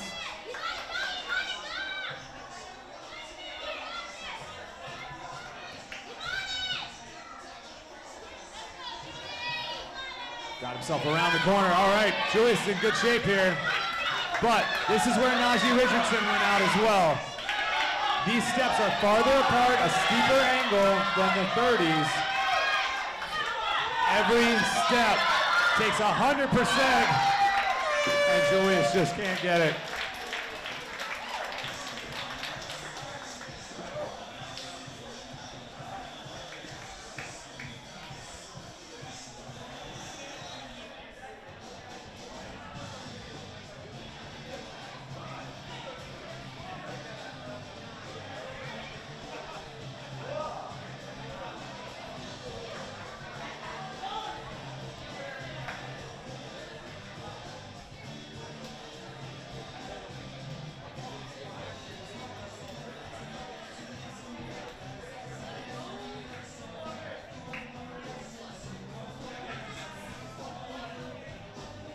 All right.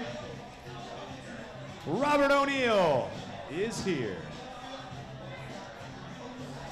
Love this song, man. I used to bump this in high school so hard. Rob, do you understand the chorus? You understand the chorus? You ready? All right, let's do it.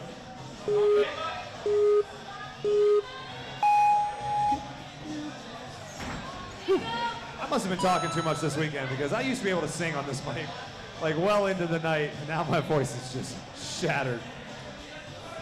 Big push! Yeah, Drew doesn't know what that's like at all. Here we go, Robert, as he works his way down. All right, now finds himself in this situation. Coach Drew Dressel goes running out there to give him the beta.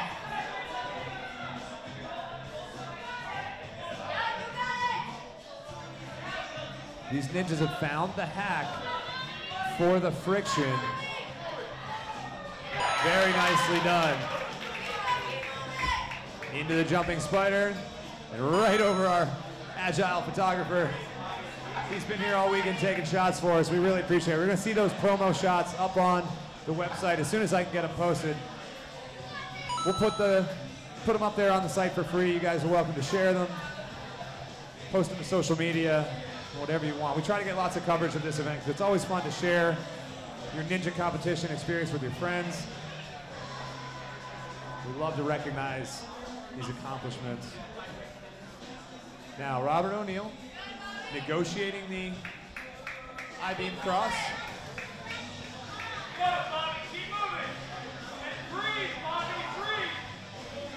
He's got his shoulders real high up into his ears. Which means he's using a lot of trap, a lot of upper step to get this done. And just didn't have the hold. You could tell when he started using those upper traps, those muscles just don't have a big gas tank, and if you're relying on them to do a lot of the heavy lifting, you run out pretty quickly. All right, next up, the last of our invited pro ninjas that we've been featuring here this weekend, who competed in our Friday night event. She's been awesome all weekend. We're really excited to see her compete. Barclay, do you understand the course? You ready? Let's do it. Oh, yes, you can start down there.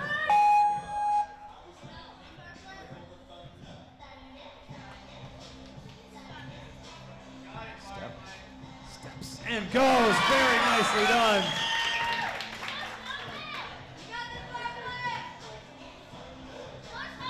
Looks like we got a barber shop going on in the. All right, now Barclay's going to push off that wall. Slides herself down. Good.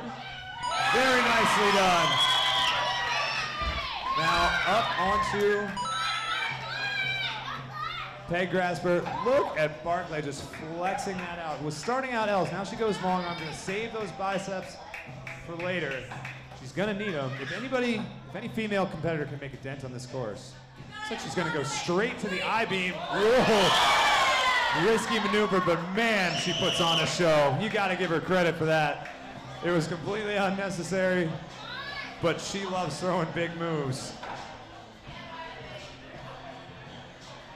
You gotta love the heart of a ninja who wants to come out and put on a show, takes her role so seriously. She is a full 9 seconds ahead of Jessie Lebrecq's pace right now. Now, this juicer,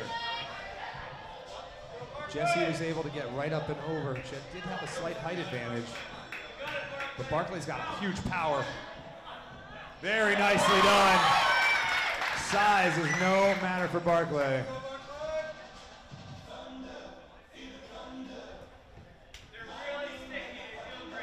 Here we go. As she lines up Ragnarok and sends it around.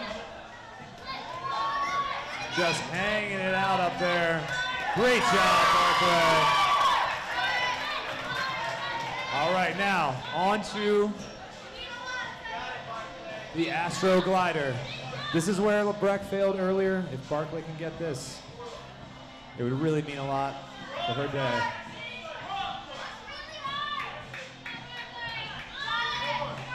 Trying to get the feel for it. Sets the jump. She's got it. nails it. And if you think she's not fired up about that one, you don't know how much that obstacle meant. Barclay, our furthest female competitor to this point, so she's pretty much assured herself the #1 spot. And now it's time for her to showcase exactly what she can do on these super strong, this upper body gauntlet. Now, we mentioned she was shaving those biceps earlier when she was on the peg grasper. That's going to come into play here. That vice-like grip. There she goes. Huge wingspan on Barclay. She's got to get it there. Very nice. Oh, no!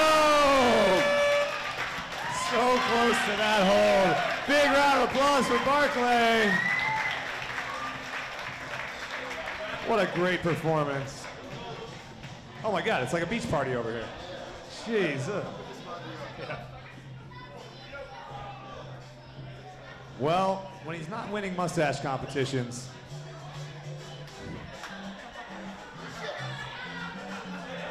I love this guy. Lucho, you're killing me, man. All right, do you understand the course? Are you ready? Send it. The fact that nobody's run to this song up to this point is almost mind-boggling.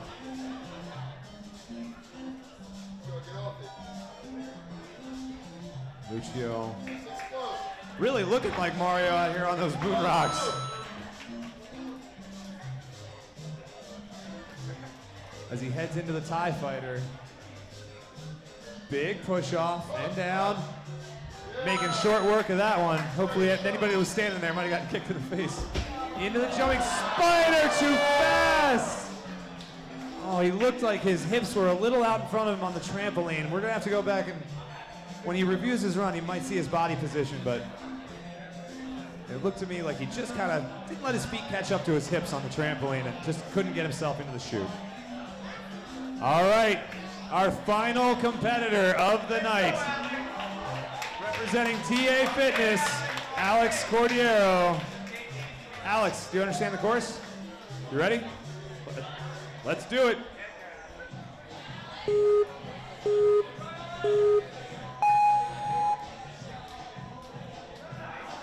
Very nicely done. Strong press. Very good.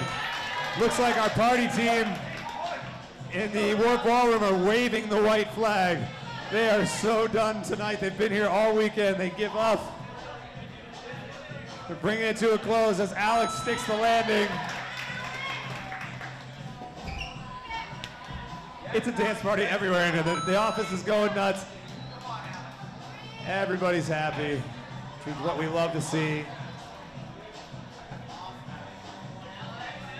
8 hours later, or 12 hours later, sorry, as we watch Alex make his way through that now. Alex qualified for last year as a teen for NNL. This is his first year competing in the NNL as an adult. And that's a big upgrade. I mean, here at Action Athletics, we do almost the exact same teen course as we do for adults. It's just a little bit shorter.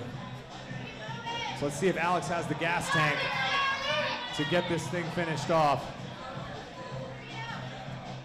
Little inadvertent or incidental contact with the foam, that's fine. The ABC kid getting some support from the office. They're gonna have to give it to him a little harder because I don't think he felt it. Alex needs that extra juice to get up over this juicer. Big step and over top. Nice job, Alex. Around the bend. Very smooth through. Nicely done, nicely done.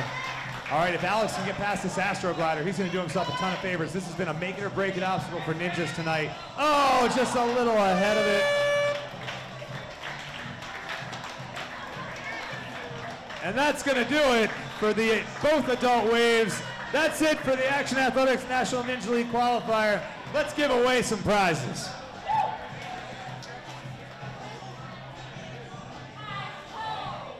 Whew.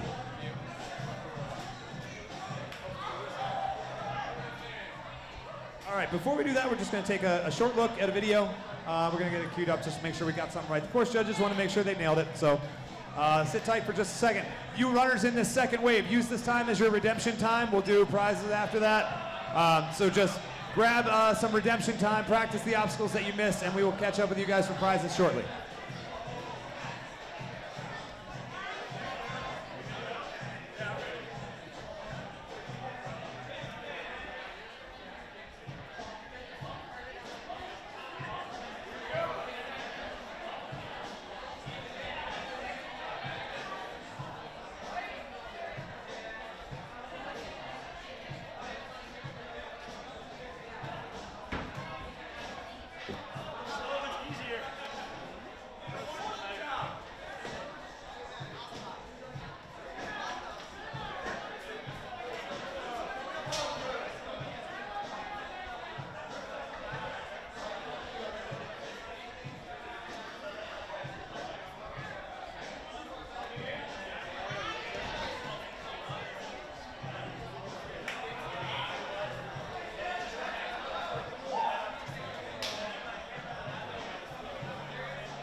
There it is. Yes. Have it. Lift your lips up.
You used to work with kids. I was concerned about you.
turn those obstacles off, dial down the music, and give away some fabulous prizes.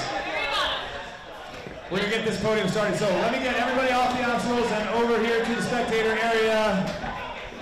Obstacles are gonna be off here for a little bit. We're gonna get everybody over to the spectator area so we can give away these awards.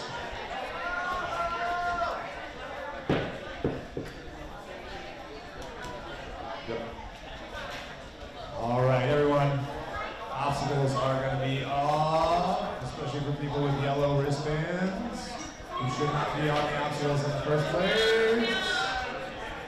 There you go. All right, guys, come on over here. Let's give away some hardware. Where are all my prizes? Okay. Don't sound so excited about it, Casper. It's not like we're almost finished or anything. There you go. We're just going to give away some fabulous ninjas. All right, man, we really appreciate you guys sticking around here. You know, Pat's game is on. Red Sox are playing. It's a good night for Boston sports. So we're going to get you out of here right after we give away these prizes that are on their way out here. Let me get my live stream. Are we good? We're live? We're live. Awesome. All right, first of all, huge round of applause for my staff for putting this together. Oh my God, you have no idea how hard these guys work.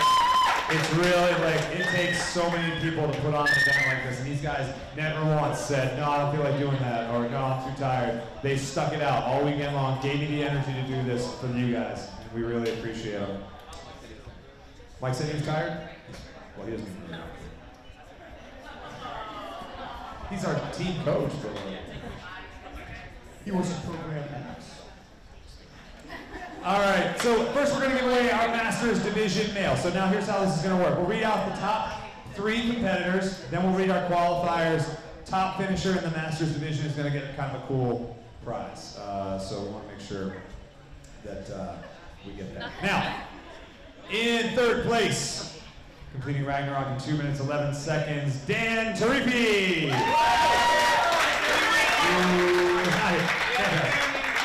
In 2nd place, competing Ragnarok in 2:04:26, Eddie Langelen.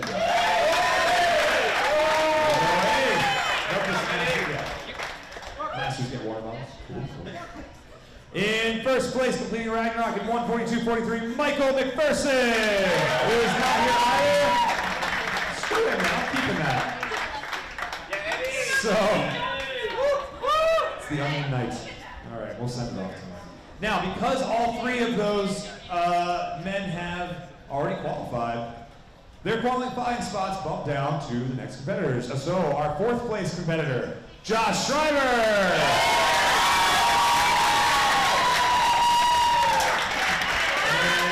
And since, oh, he's going to make me say his name again. Well, our 7th place competitor, John Alexis. Who is already on his way back to me. Yep. And our 8th place competitor, Gary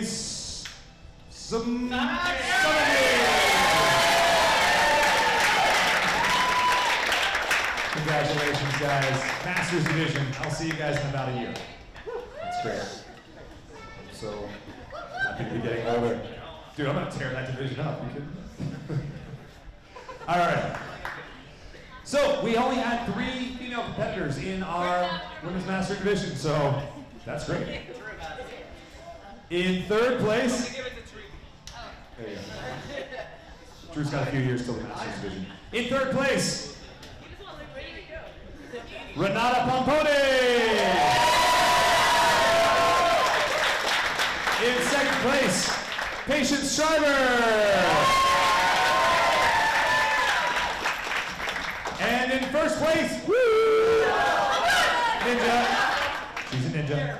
In 1st place, Daria Beard.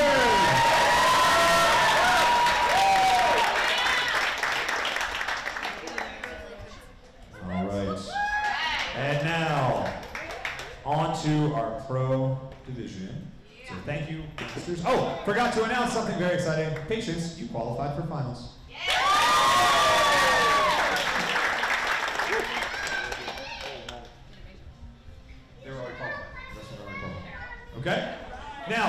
pro or adult females. In third place, completing Ragnarok at a time of 2:39.36, Danielle Malkin.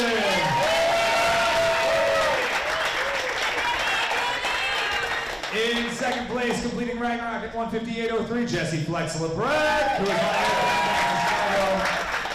She's probably actually just boarded right about now.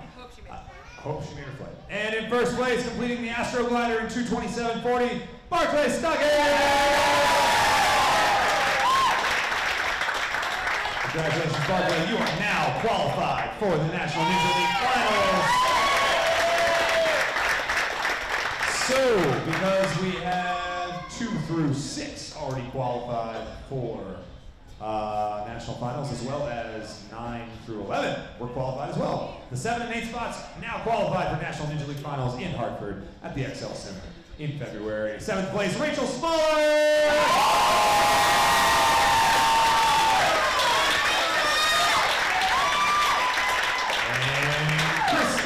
Brock.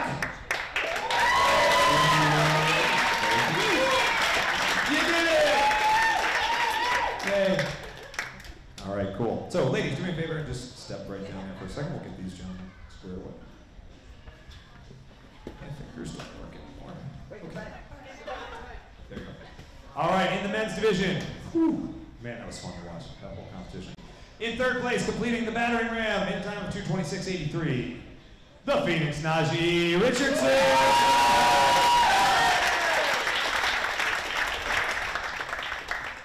In second place, finishing the course in a time of 4:53.66, Ethan Swanson!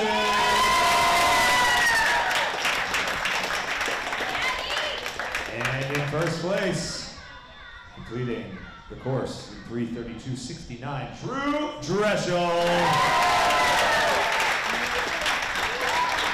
Now, before we announce the qualifiers, I just want to tell you guys something because I kind of glossed it over, okay? All of our finishers in the male and female pro will get these little Funko Pop bobbleheads. And there's a reason why we do that. On our Action Athletics Ninja team, we give out awards at the end of the season. Awards for Strongest Ninja, awards for Most Improved, awards for the most unbreakable kid. And we do them with superheroes. It's something kind of fun we've been doing for a number of years. It's kind of important to us. The kids really seem to like it. And so those Funko Pops for us are kind of like better than trophies because it's something you can keep, look at, it's fun. We usually do superheroes.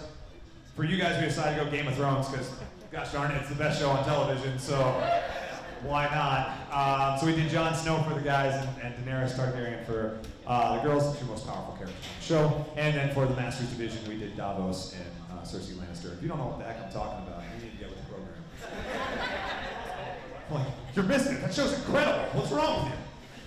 If you're under 18, I get it. Anyway, okay, so now to the qualifiers. Najee Richardson just punched his ticket to National Finals.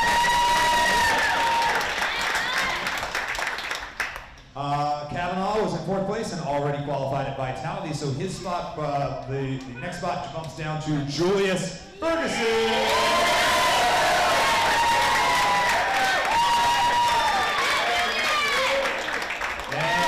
Because Judas, Eli, and Lucas have already qualified as well, their spots bumped down to Eric Mata!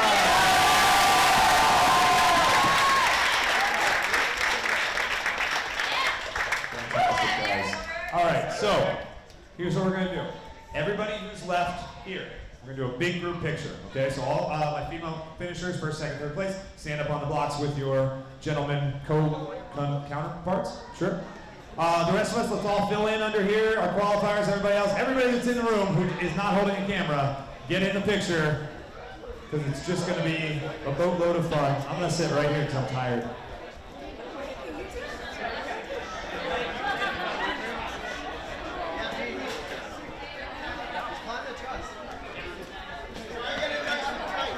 Let's get everybody in here, everybody in there.